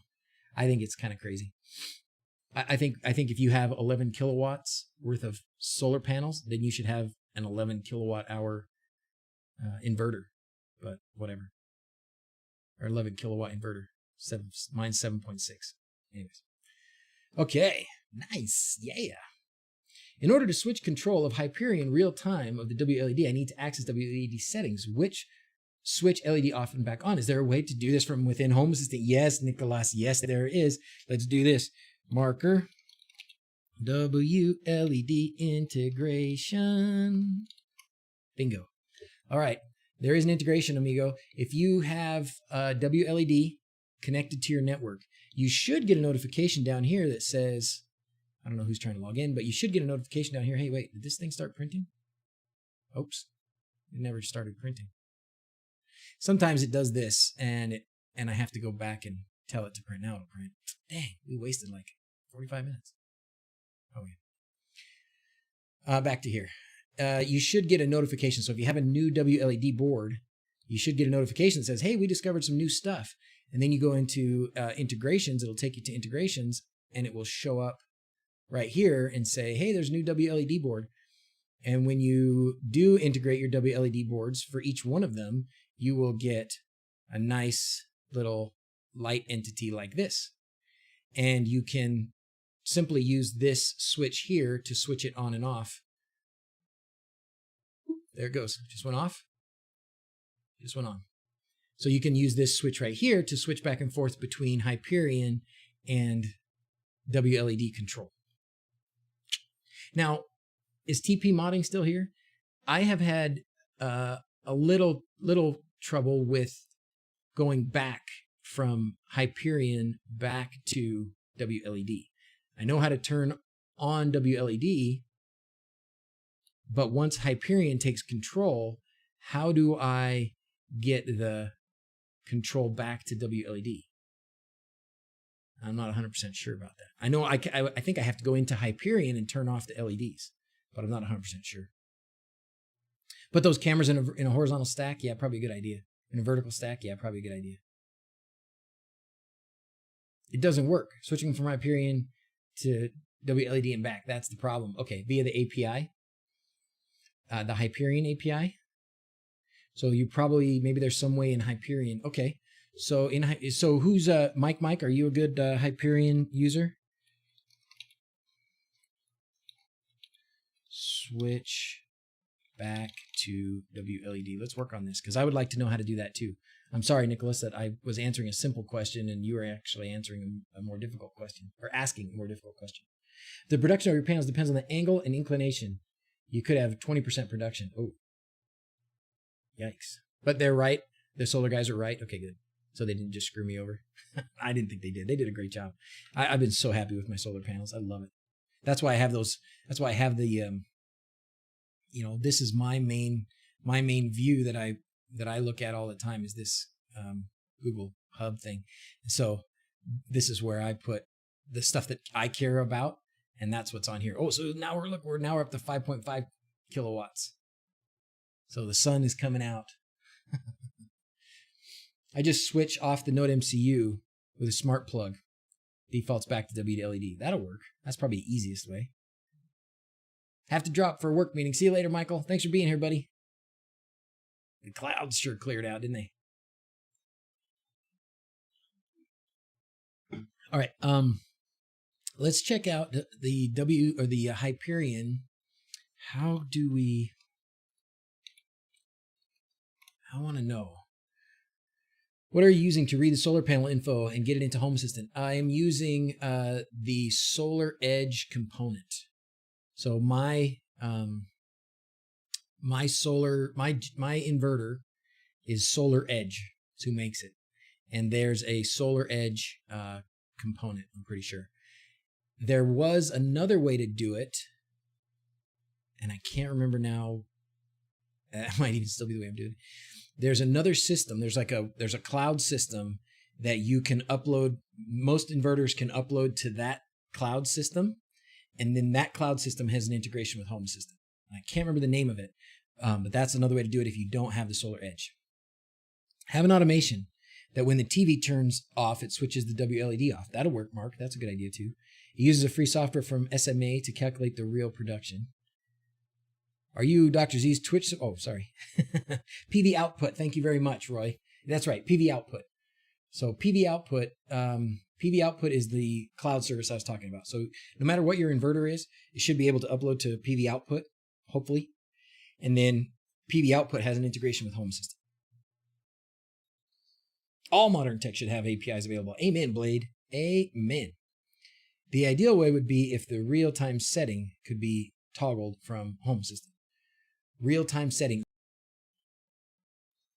So where's the Hyperion? Is there a Hyperion documentation? I want to look and see what the API commands are and stuff.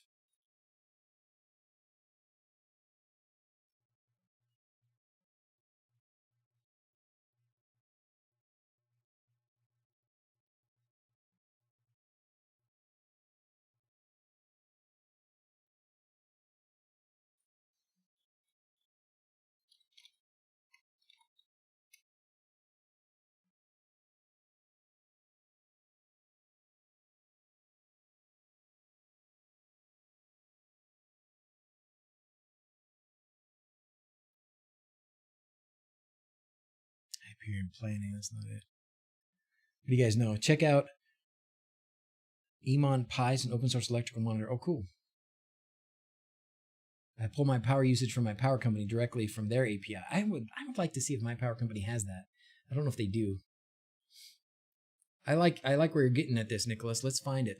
Where's the Hyperion lighting documents? There's got to be some docs, right? Come on.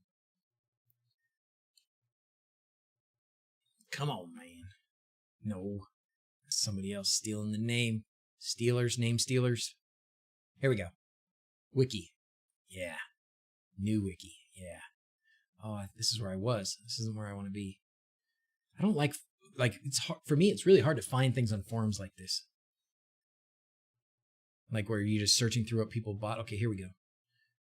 Remote apps, development, extensions. Where do you think? Configuration.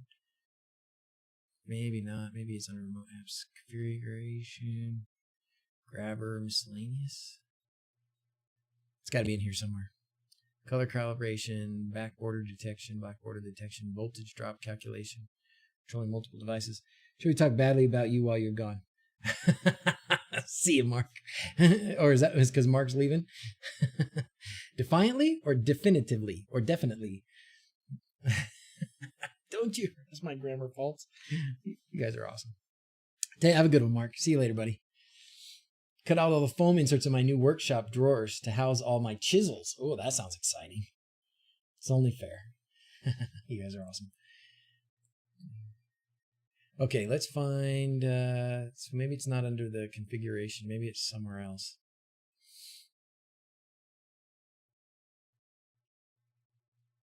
Ah, look at that.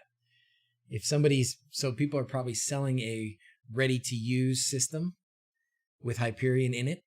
and then trying to refer everybody to the Hyperion developers for support. Not so nice. Not so nice. So maybe it's remote apps. It's got to be in the remote apps. Android web app. Hyperion remote JSON interface. Command line. There we go. Now we're getting somewhere. I keep touching my face. Control transfer, color transformations, JSON interface. Okay, this should probably mean something to somebody. The JSON interface provided by the server is a simple text-based interface where messages are new lines separated. The format of each message can simply be seen by running the Hyperion remote with the print options to display the messages which are exchanged between client and server.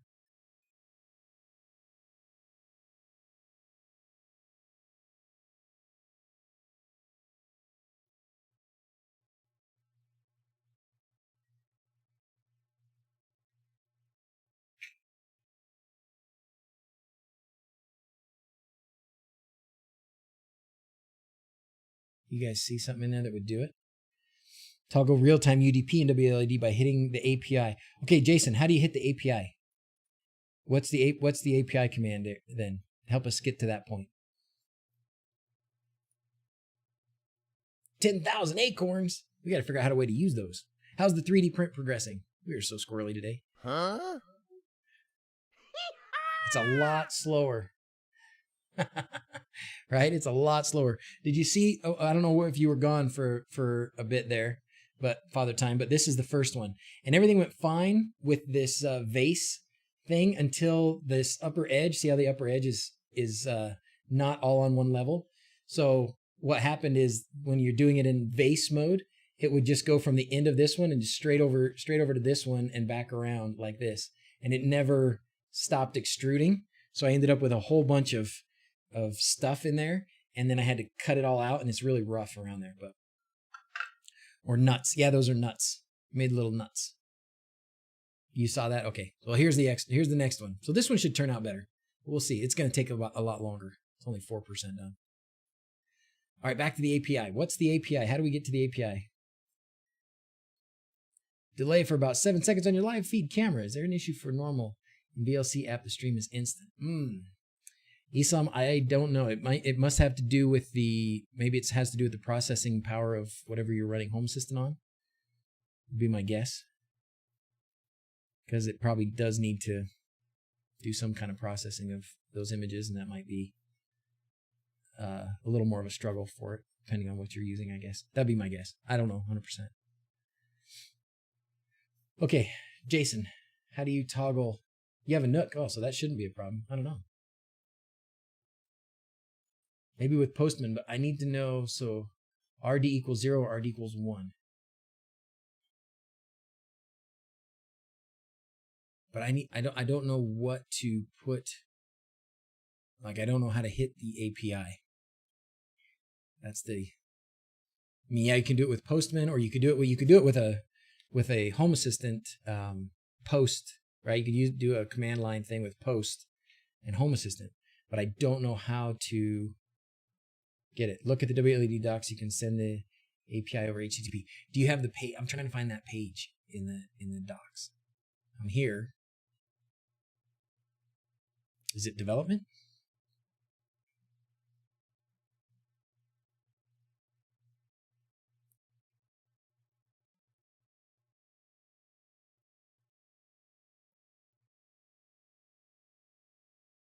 I'd say that's probably where the part is. Have I done the Room Assistant project? I've put the Room Assistant project on hold.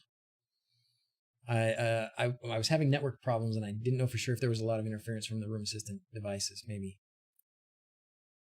Frank needs to make us an add-on. He doesn't even have enough to do already.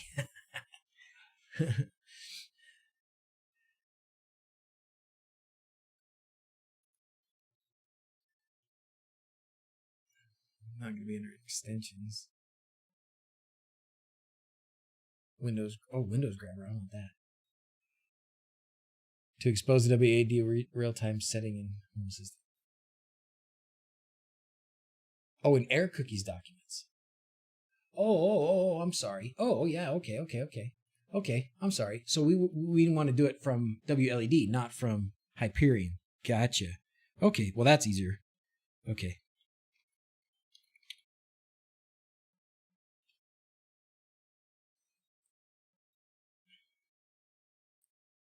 There we go.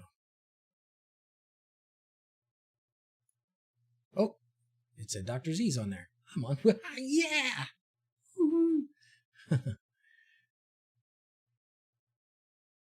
So over here, HTTP request API. All right, now. Oh, you know what you can do? You could do a preset, and you could make the preset to turn this on or off. And then, I guess I'm trying to figure out how you could toggle that.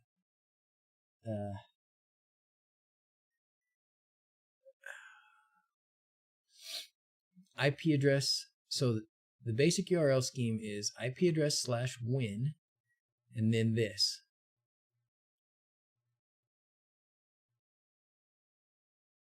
All right, so your IP address /win, and then we already got it. Jason already gave us the RD equals, right? RD equals 1 or 0 is to turn off the real time. So you basically, here it is, toggle real time UDP. So with this, you're going to tell it to stop listening to Hyperion or to start listening to Hyperion. Right? Now, the next part of this, hey guys, Hyperion integration for your Discord? Yes, let's do that. Absolutely. How's the HDMI to USB thing going, guys? We were talking about you a minute ago. How's it going? Is it good? Is it working? I'm excited about that. Hey, Clement's here too. So now we want to, how do we do that in Home Assistant again? We could try it from Home Assistant.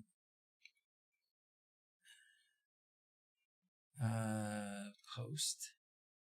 Would it be post? RESTful command.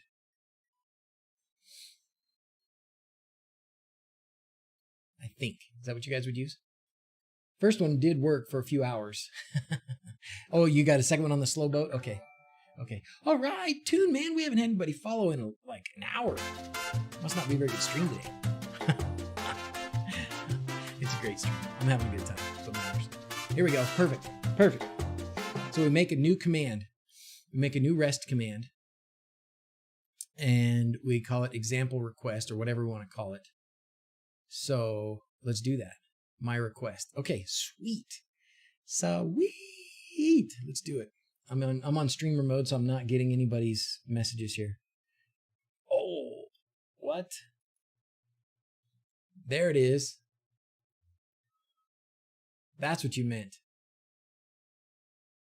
Oh my goodness. Is this old? How long has this been around? Host port name priority, HDMI priority, default color effects list.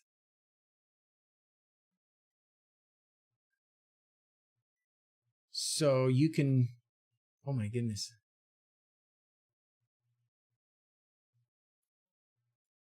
So you can turn it off, guys, through this. So what we want to go back to WLED control. So you can do that through this. I use it with the non-alpha version and it's working well. Okay, great. Also, I think non-room assistant sucks the juice out of my battery. Oh, my Apple Watch had only 20% left after 8 hours. Actually turn on and off depending on my media player. And you do it with this. So when you tell this to turn off the Hyperion light, this integration basically turns off Hyperion's output to the lights. Is that what it does? So this is what you need. Who was asking? Nicholas. Try this. I did find that you cannot disable it from there. Okay. Well, we can still do, 13 months ago it went up. Release 7.6. It's been around a while. We can still do this. We can still do it here with this REST command, right? We can make a REST command. So let's because that would set it to what you would be controlling with the REST command would be WLED. You'd be telling WLED listen to Hyperion or don't listen to Hyperion, right? Smash that like button. Hola, what did I miss? Hey, Jose Jimenez. You missed I don't even remember. What's new? Huh? Thanks for being here. It's actually been a good day. We've done a lot of things. We printed a mask. That was fun. Printing another mask. We talked about cameras. Right now we're talking about Hyperion integration. Let's do the WLED. Let's do this command because I really want to do this one. Let's go look at this we can't add lines to my configuration file. It's a sin. I don't think I have any REST commands. So if I go packages, this is where I keep all my stuff now that it's all separated up. I don't think I have a REST. Oh yeah, I do. REST command. Okay, good. So let's just make a new REST command. We'll make a new REST command. Perfect. The new REST command is going to be Office Hyperion. Okay. And then the URL is going to be the HTTP and then the IP address of my Hyperion.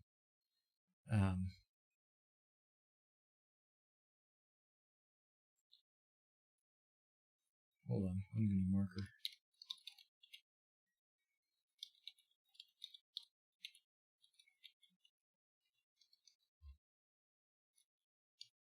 Okay. And then it's going to be, 192. I don't remember what it is. 68. I think it's 16. And then /win. And then it's just going to do, oh, you know what? This is going to have to be Office Hyperion. It's going to have to be on. And it'll go RD equals 1. And then we're going to have another one that is going to turn it off.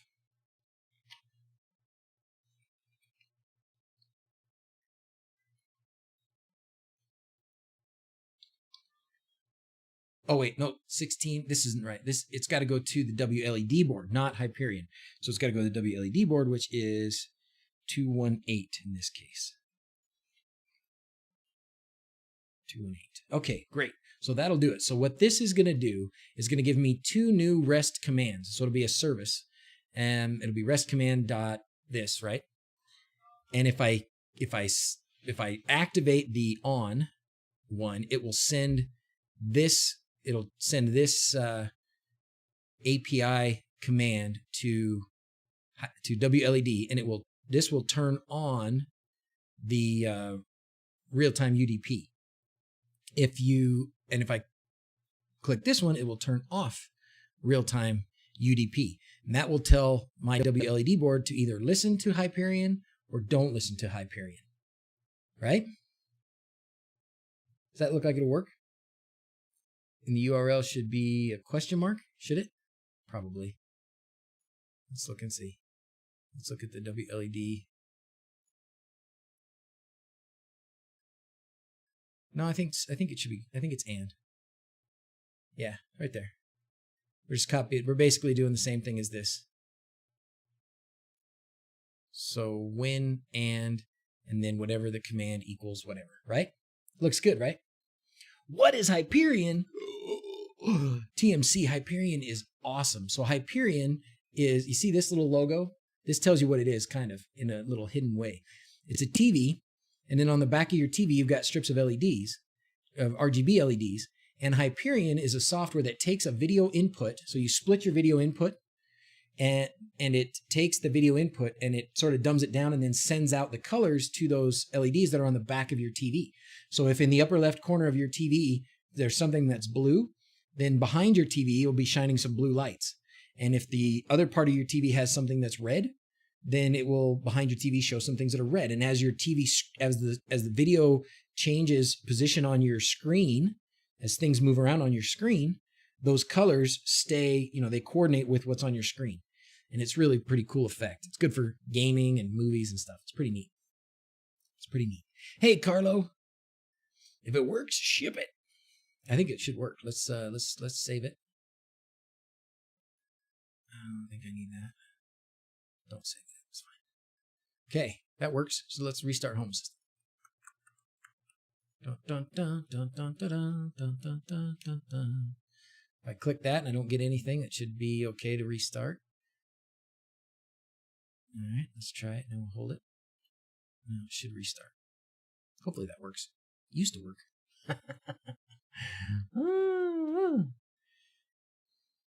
I need that in my life. Yes, you do. Yes, you certainly do. I set it up some time back on a live stream, and it's on my list of things to chop up. So we're gonna do it. Yep, Mike. That's what Air Cookie did. He used the and symbol instead of the question mark. That's your next project. You're gonna love it. It is fun. You need a Raspberry Pi, a Pi 3, Pi 0. Either one will work.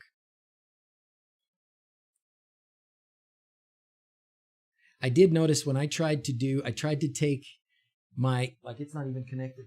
Yeah, I disconnected it. I disconnected my Hyperion Pi actually because I thought I would get tricky and connect my and use the Hyperion Pi as also a Room Assistant Pi, node on Room Assistant, and things started to go south after that. So look at that solar. I know it's cranking, right? It is blasting out there. Yes, that's about max, 7.6 kilowatts is my max, so.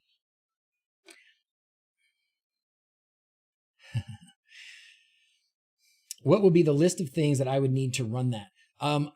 Jose, I will tell you, it gives you some information. Does it give you the information on here? I think it probably does, but Great Scott has a video, and I'm going to make a video from this live stream that we did. Official DIY tutorials. Those were old if I recall. Actually, I think I have it in the Amazon store. I think I put it all in there. If not, I will right now. You need one of these. Well, it depends how you want to do it. If you're already using a Raspberry Pi to do something like Kodi, or some other sort of video, if your video is happening in a Raspberry Pi, that's the source of your video, then you can directly go from the Raspberry Pi to Hyperion and to your LEDs. But in my case, I'm not doing that. I've got just regular sources. So, DVD input or Xbox or something like that, HDMI input. So you're very new to this? Okay, well, it's going to take you a bit. Just put it on your list of things to do. Put it on your list of things to do, and you'll get to it eventually. And Great Scott has a good video on it, and I'm going to make a video on it. But basically, you need some sort of Raspberry Pi. You need a HDMI splitter. You need an HDMI to AV converter, and then you need an AV to USB dongle, which is what I'm pointing at there. You put all those things together. You put the Hyperion stuff on the Raspberry Pi, tweak some settings, and away you go.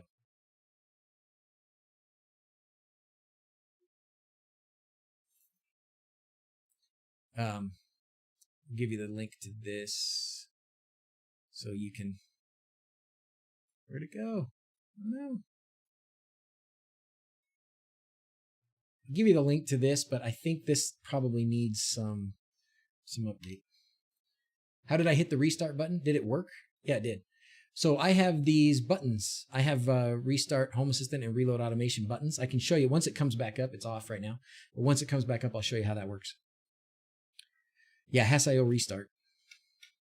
Be looking out for the video. Fantastic, Jose. Fantastic. I'll be working on it. All right, it is 1 o'clock. We should probably start winding up. It's been a fun time. So here's my list. Back to recap. Let's do this. We'll do marker. I'm liking these markers. Oh, I didn't finish showing you where you can find these. In Twitch, if you go to Twitch, there will be a videos page here. All right. and it will show old videos that we've finished, like which streams make good videos. So if you go to this video, it probably isn't done processing yet, but if you go to like this video, you can go to this video, and then it should have for you, I don't remember, somewhere in here, it should have the markers. I don't know exactly how it's going to work. Clips, maybe? I don't remember. We're going to have to play with it a little bit more, but basically, so every time I put a marker in the chat, it should, there will be a marker in the video. Maybe they are putting it up already. So there should be a marker here. This is showing it live right now. But so there's going to be a marker on this video, but I think it's in Twitch. And then we'll try and export those markers over to YouTube as well. I need to enable that. What part do I need to enable, Raspy? What part?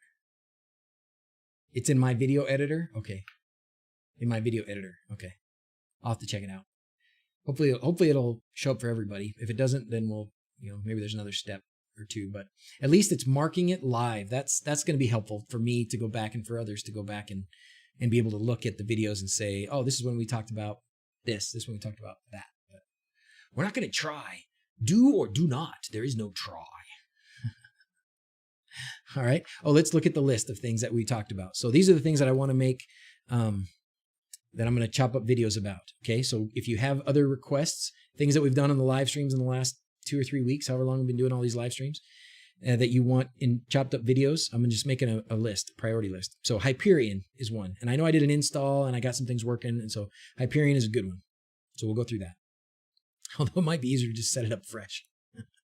Node-RED, some of the stuff we did on Node-RED. Okay, we can do some stuff there. iOS notifications. We also did those Android notifications. I don't remember. Did we get those working completely? I don't remember. What's the code on the restart Home Assistant? Once Home Assistant restarts, I'll show you. But right now, like something's still struggling with Home Assistant because see it says lost connection, reconnecting, so it's not back up yet. Should not take that long, but it is. Oh, it's letting me do stuff. That's weird. Okay. Anyways, here we go. This is my restart Home Assistant one. Hold on. Oh, there. That's why. Because it had it cached. So it's going to take a minute. That's weird. I don't know why that some things are wrong with my Home Assistant right now. Sounds work on Android Notify. Need the vibration to work. Okay. Setting up Lovelace views for different devices and users. Did we talk about that? Okay. We're going to, the Lovelace, everybody asked about the Lovelace spinning cards, Lovelace dashboards we talked about, huh?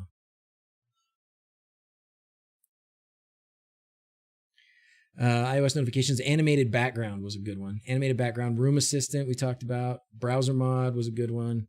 And then the spinning card mod. Everybody asked about my spinning card. Yours takes forever to reboot. Mine usually doesn't take that long, but it does weird things. It's got a mind of its own. Whiskers Proxmox update, and then new WLED features. So those are the things that are on my list. Now I can show you how to do this. So here we go. We're gonna do this. Lovelace dashboards would be great. Yeah, we can do that because I've been working on them too. Marker. Home Assistant. Restart button. Okay, this is cool. All right, so the restart button. I've got 2 of them here, and this is how I did them. There we go. So these are button cards, if I recall. We're going to look at the code editor first. So first it's a horizontal stack, and then inside the horizontal stack it's just a regular button card. So it's not even custom button cards. Okay? I don't know why this is cutting off my view here. There we go. All right. So let's go back to the visual editor. So the first thing is it's a horizontal stack. That's why they're next to each other. Great. The first one is what's highlighted here. That's this button here. Here's my name for it, Restart Home Assistant. Here's the icon that I use, just the MDI reload icon. I've set the height, whatever. And then the tap action, if I just tap it once, it calls a service. And the service that it calls is Home Assistant check config. Home Assistant .check_config. So if I just tap it once, it's going to check my config. If there's a problem in the config, it will show up in my notifications. You can't see them because of the tip jar. Right here. It'll show up in my notifications. And it's pretty instant. I noticed it's pretty fast. So if you tap that, you should pretty quickly see a notification show up down here. If there's an error. If you don't see anything show up down here, there's no new notification after you click that. No, we're not doing Bitwarden. Don't make me salty. If you don't see a notification down here, then everything checked out fine. And your config is cool and you can restart. The next service here is on the hold action. So if I press it and hold it for a second, and when you do that, you can see it sort of makes another circle around your cursor, around your mouse. So a tap is just a tap. If you tap and hold for a second, it will pop up another little circle around your mouse, and then you know, okay, it's registered the hold action. And then you can let go. Then you let off the button and it will activate. In this case, what I've got it to do for the hold action is to Home Assistant.restart. And that's it. It restarts Home Assistant and away you go. So instead of fumbling through and going to server control menu and doing the check config and waiting and then doing the restart service, just do it like that. Piece of cake. The reload animation one is just a simple tap. There's no hold actions, just a tap. And it's just reload automations. And that's just if I make change to an automation, I just want to reload automations, I just click that. Now to make that easier for you to copy, I'll just give you this. So I'm going to copy that and I will post it. I'll post it in this Restream one and it will show up. It should show up then in, if it will let me. Oh, it's too long. It's too big. Okay, it won't let me do that. So let's make a quick gist. Oh, not GitHub. We want gist. Oh, whoa, whoa. Scythium. Thank you. Cheer. Look at the little thing dropping the bar. Pew. Thank you for cheering. We're going to do, what do you want? Do you want planes or squirrels, sir? Planes or squirrels? The notification is automatic. Don't need to code any of that. The notification's automatic and the check running the, you want squirrels. All right, let's do it. Yeah. Here we go. Do. I gotta sing along with the squirrels because I don't want to get a copyright strike against me. Yeah. For not only for what's going on in the world, but here in Nova Scotia, diving into a few projects has been great stress reliever. Keep up the good work. Crazy editor, I'm happy to help, my friend. You know what? It helps me too, man. It helps me too. Best way to forget about your own problems is to serve others. All right. So we're going to make a gist real quick. And we're going to call it HA restart buttons.yaml. And we're going to paste that in there. And that's it. Create public gist. Copy that. Paste it into here. And it will be also pasted. So it's going to be pasted there. And it will be everything that gets pasted there goes into a separate live streams link channel in Discord where you can find it later without having to scroll through, 100 different text messages in the chat. All right. What do you think? Zap! Hype zap. Bzz. I like that. That's cool. Every time you save an automation from the UI editor, it reloads automations automatically. You only need to do that if you change within the YAML. And you know what? You're right. 4Tracks is absolutely right about that. All right. Somebody just subscribed. Thank you for subscribing. Let's do this one for you. And then I got to get ready to sign off here, spend some time with the kids. I know Dawson's, is he still here? Dawson came in a minute ago. I'm sure he wants me to 200 watching only 50 reactions, up or down. Love it or hate it. Frank, we're working on Node Red. Is Frank here? Pokula, nice to see you too. All right, let's start. Let's get the kids up here for sign off. What do you say? Bum, bum, bum, bum. Bum, bum, bum, bum, bum, bum. Besides, Mrs. Z's was going to get pizza. Haven't seen Frank. Smash that like button. Oh, I see. The kids are playing. They're playing football outside. Oh, I'll go play football with them for a few minutes. Dun dun dun dun. Dun dun dun dun dun. Okay. Here we go. Sign off. Hopefully it works.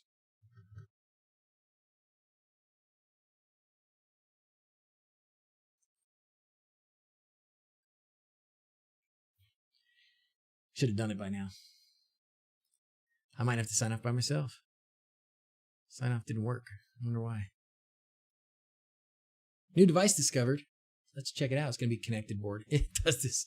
It does this a lot. I don't know why. This one connected board just keeps, it says, and then it goes, oh, it's already been configured. Well, then why did you tell me it was new? Oh, somebody said hi, Frank. That's a bummer. I don't know why. Why does my sign off button not work? Oh, it looks like the input boolean's not working.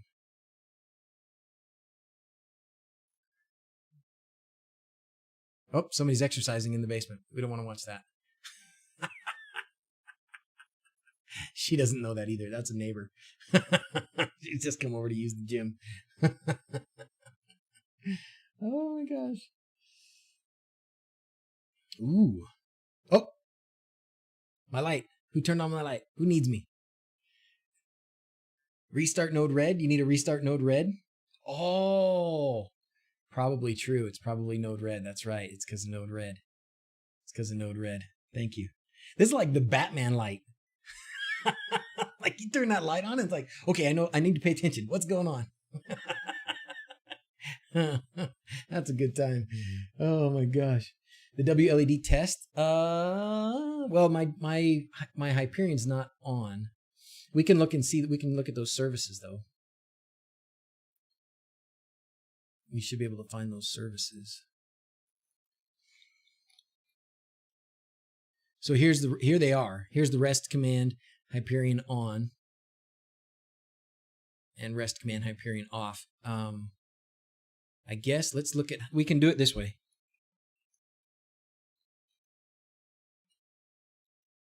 Okay, we can look at this. We'll kind of drag this over here for a minute. And in the config, in the sync interfaces, so UDP receive is on. Oh, that's different UDP. Okay, receive UDP real time. Okay, so it's on right now. All right, so we're going to run this service and we're going to turn it off. Okay, I don't know how fast it updates. So I ran that, called that service to turn it off. Let's refresh this. Now it's off. Yes, it worked.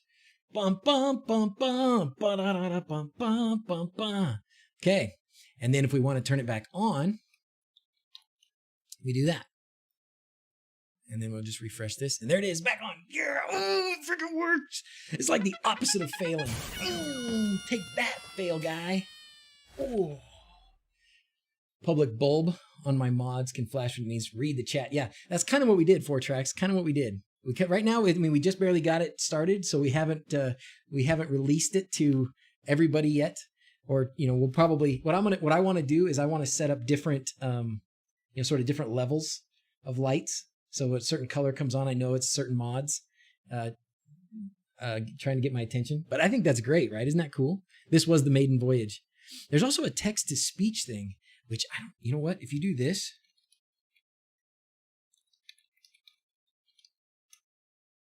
oh, unrecognized command. Oh, never mind. I thought that worked.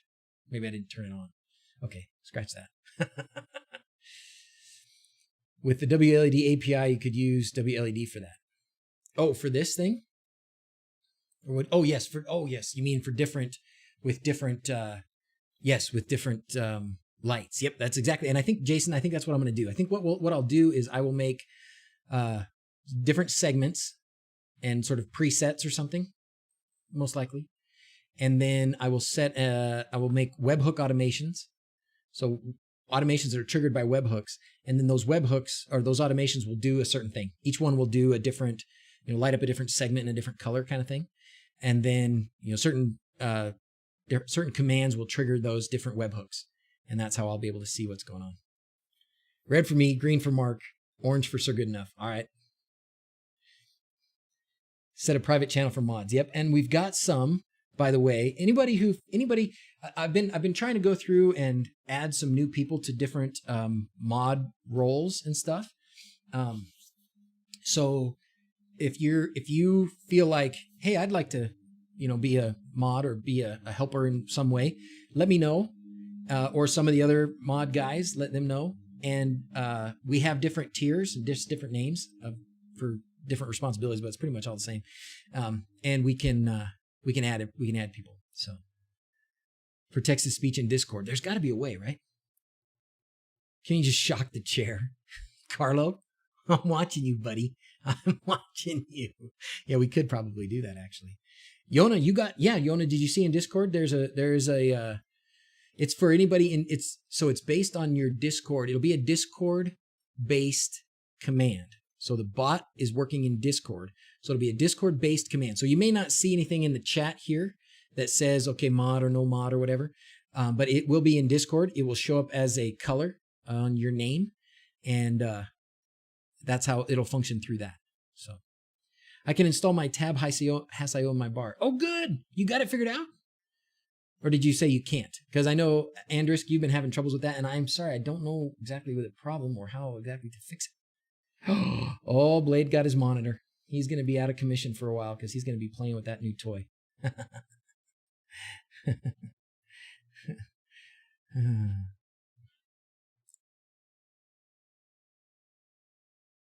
I still haven't finished setting up that thing. Okay, I'll check that out again. It's just too hard for me to figure it all out right now. Okay, what's involved with being a mod? I don't know. Not much. For the most part, you get a little color. You get access to some different commands. Very few people have all the keys to the kingdom, so. But there's really not too much. We don't have problems where we have to do things like. Not very often do we have problems like needing to mute people, or I don't think we've had to kick anybody out of Discord.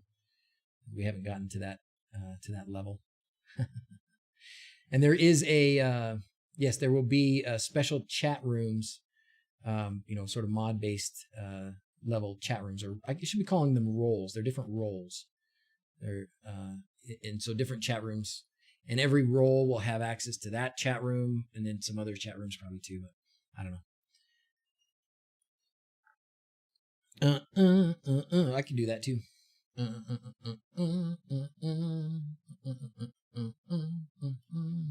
There it goes. No, I can't install it, and I don't know why. And I don't know exactly still what you're trying, what the problem is, Andrews. I still don't know what the problem is. What you're trying to do? Is it a paid position? Yeah, it's a percentage of what I'm paid in acorns.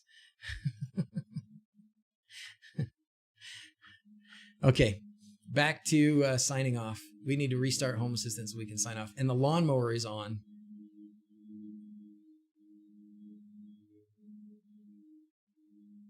I wonder, so you said you think it was in here?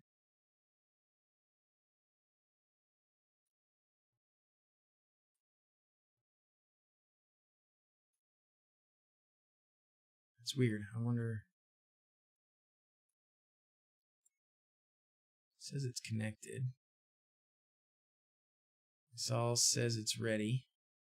Last time it did it was April 19th. And this is still based on input boolean sign off is on.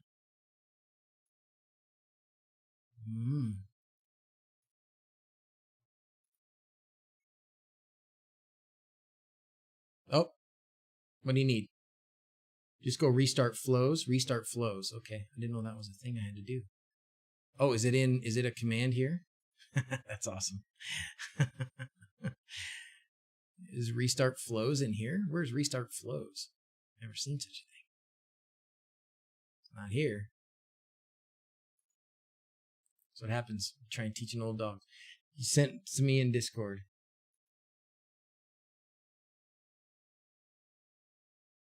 Oh, excellent.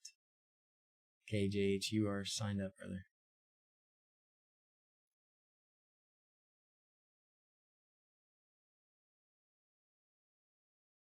Click the arrow on node red. Okay. This? Oh. I didn't even know that was a thing.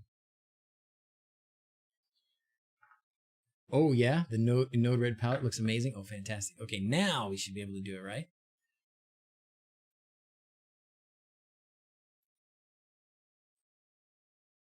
All right, let's try it again.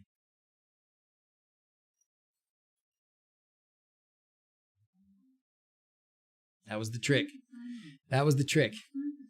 How's it going, Mark? Good to see you, buddy. Yeah, so there should be, we got to find a Node-RED. Is there a Node-RED command that we can do that with? So how often do you have to do that Node-RED flows restart? Because that's the first time I've had to do that. I've not had to do that.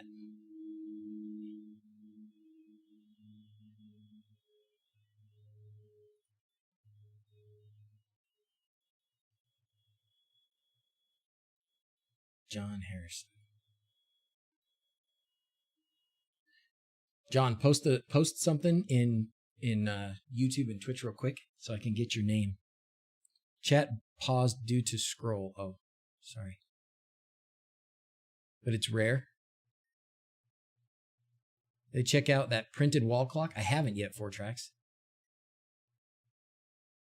Only when your smart home, only when you start Home Assistant and Node-RED hasn't restarted. Okay. So for some reason, if it's a little slower, if Node-RED's restart is a little slower than Home Assistant's restart. Oh, John Harrison. There you go. Thanks, buddy.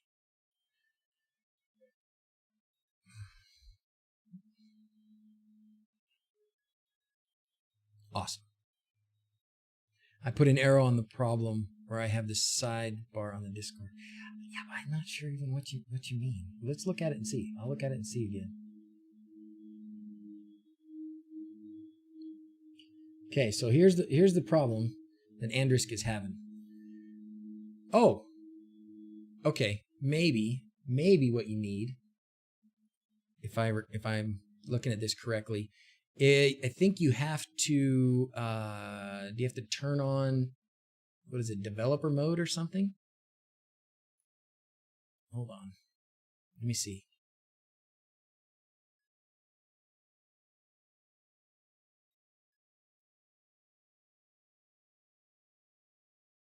Is it here somewhere? Where is it, guys? Do you remember? Advanced mode. Yeah, it's advanced mode. Where is it?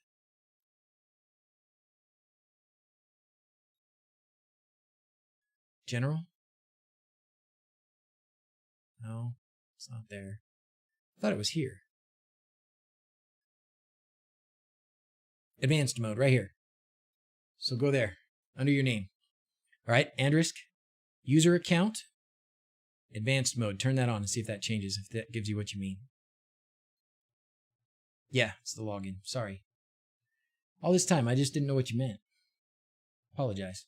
Under username! Throwing things at the screen again. No, you can click this. You should be able to click your name.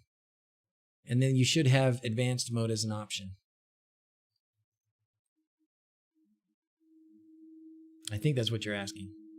It's right there. I got no kids coming up for sign-off. Nobody. Oh well.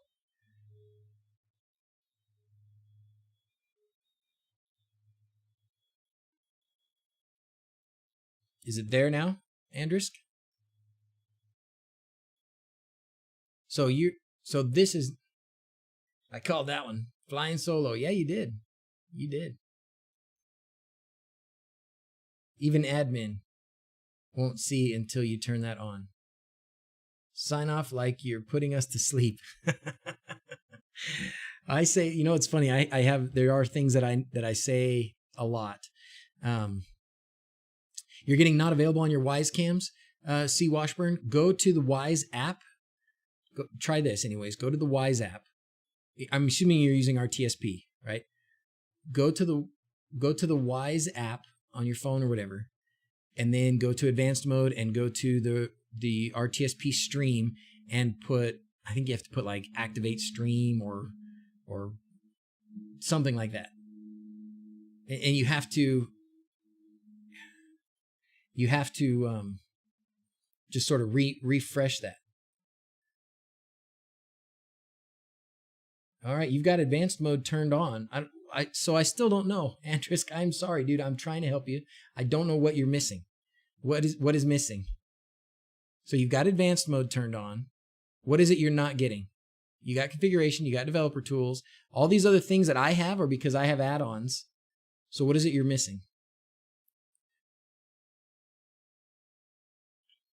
Wise firmware got released today with people detection now. Ooh, that's awesome. Hey Ninja, what's the topic? We're just about done. Account type. Oh, that could be it too. It could be the account type.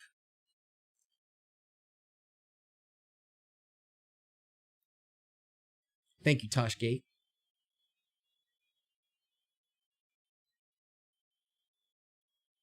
Advanced mode, RTSP, yep.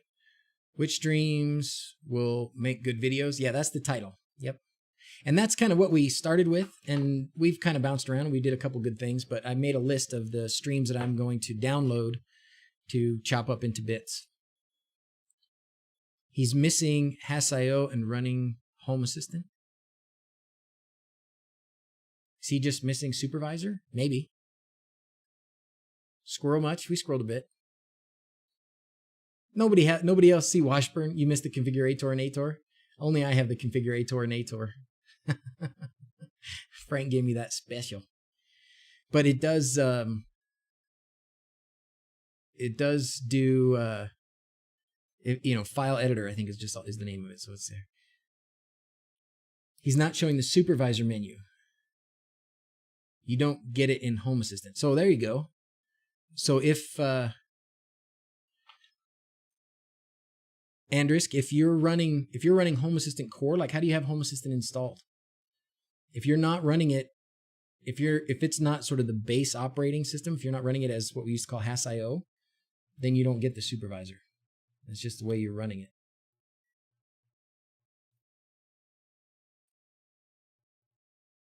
This is what he sent me.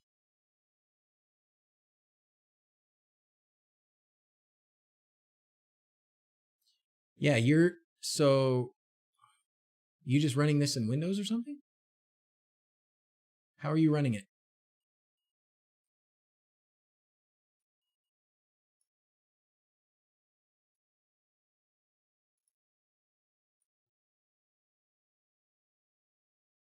Oh yeah, you don't have supervisor because you're not running Hass.io. No, that's why. So you're running Home Assistant Core. You're not running Hass.io.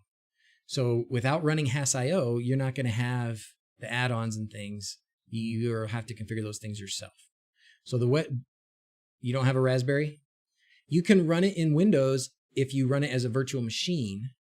But even still, you run it as a virtual machine. You set it up as if it were a Raspberry Pi, basically, and then you run Hass.io, which is straight up Home Assistant. Hass.io does not exist.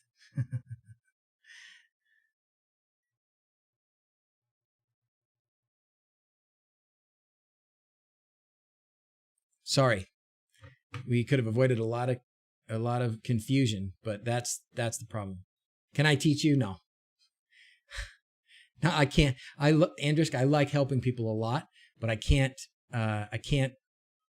hold everybody's hand through every step. It's impossible. But you can figure it out. You got the skills. If you got that far, you got the skills. You've got what you need.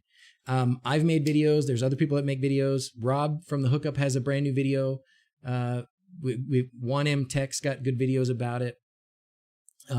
There are documentations. There's documents. You obviously have enough, skills with English. I think they're all in English. But you can do it. You can do it. There's a doc. I wrote it. It's And The Hookup. Yeah, for VM. Yep. We did a stream about it like last year. So there's information out there. So that's the way to do it. Sorry for all the confusion. I'm glad we finally were able to help you. I would love it if I could be everybody's personal tech help guy, but I can't. It's not possible. It'd be nice, but I just can't. I just followed it today and it still works. Great. UK Heli Pilot. Would you post the link, UK Heli Pilot, to what you followed, and we'll pass that on to Andrisk? It's not the core. Not the core. You don't want core. It's a confusing name. And sorry, Frank or whoever. It's confusing because to me, Has.io Core makes it sound like, oh, that's the operating system version. And it's not. Has.io Core is it's like a program that you run on another operating system. So it's not the add-on. It doesn't have the supervisor. Plain old Home Assistant does. It is confusing. It became more confusing with the name change. And I think Has.io Core, maybe core means, maybe it's means something different to different people. But to me, when it was Home Assistant and Has.io, it was confusing. It was. Yeah. I thought Has OS, for a while it was Has OS. That made sense. It's an operating system. Okay. So you install it, bare metal operating system. Perfect. That's the one that is now just Home Assistant. It's not, and Home Assistant Core is the one that you install on a different operating system, right? Works like a charm. Scarlax did it as well. There you go. Look at this. Frank running in a Docker container. There you go. There's lots of good helps out there, Andrews. Lots of good helps. Everything I know is from Doc's videos and Frank. Oh boy. Hello from Kurkow. Nice to see you. A lot. Stay at home in these days. Keep it up. Thank you. I love doing it. I'm going to keep it up. And I said I was going to sign off, and I need to sign off. Is there anything else we had to do? I'm a developer, and I still I went to Has.io, yeah.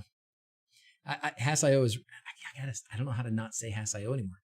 Home Assistant as an operating system is fantastic. Oh, the 3D print, we can peek at it. Hey, Pete, how's it going? Pete Summerfield. We can peek at it, see how it's doing. Making progress, slowly. You feeling sleepy? Oh, that's right, I was going to put you to sleep. I was going to tell you, I started to tell you the things that I tell people when I'm putting them to sleep. So there's medication called DrZzs. Thanks. So I need to install VirtualBox. Yes, that's right. So you install VirtualBox on Home Assistant, and then you make a virtual machine in VirtualBox, and the operating system that virtual machine is running is Home Assistant. That's what you get. That's what you do. Sorry. Carasio. Try again. Caraco. Whatever. I'm just a dumb American. Thanks for coming on early today. You're welcome. I like it this time. Lubuntu. I don't know. What are the instructions? The link is for Rob's on the hookup. It's also to port, but actually is good video on how to install Has.io on Lubuntu. I don't know. Oh, I don't know. Do I have a video on it or a stream? I did have a stream. Squirreled so bad. All right. Anyways. Okay.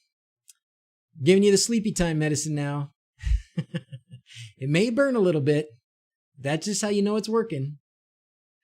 Take some deep breaths. It'll be all done before you know it. And when you wake up and we tell you it's over, you won't even believe us. We'll take good care of you. That's all for now. As always, thanks for watching. Till next time, adios. That's my spiel I give people. Have a good day, everybody. Thanks for all your help. Adios. Wear the mask tomorrow? Okay. Well, next stream is Thursday. I got to work tomorrow. Next stream is on Thursday. The 2007 Awake movie, lame. All I saw was the previews. Lame.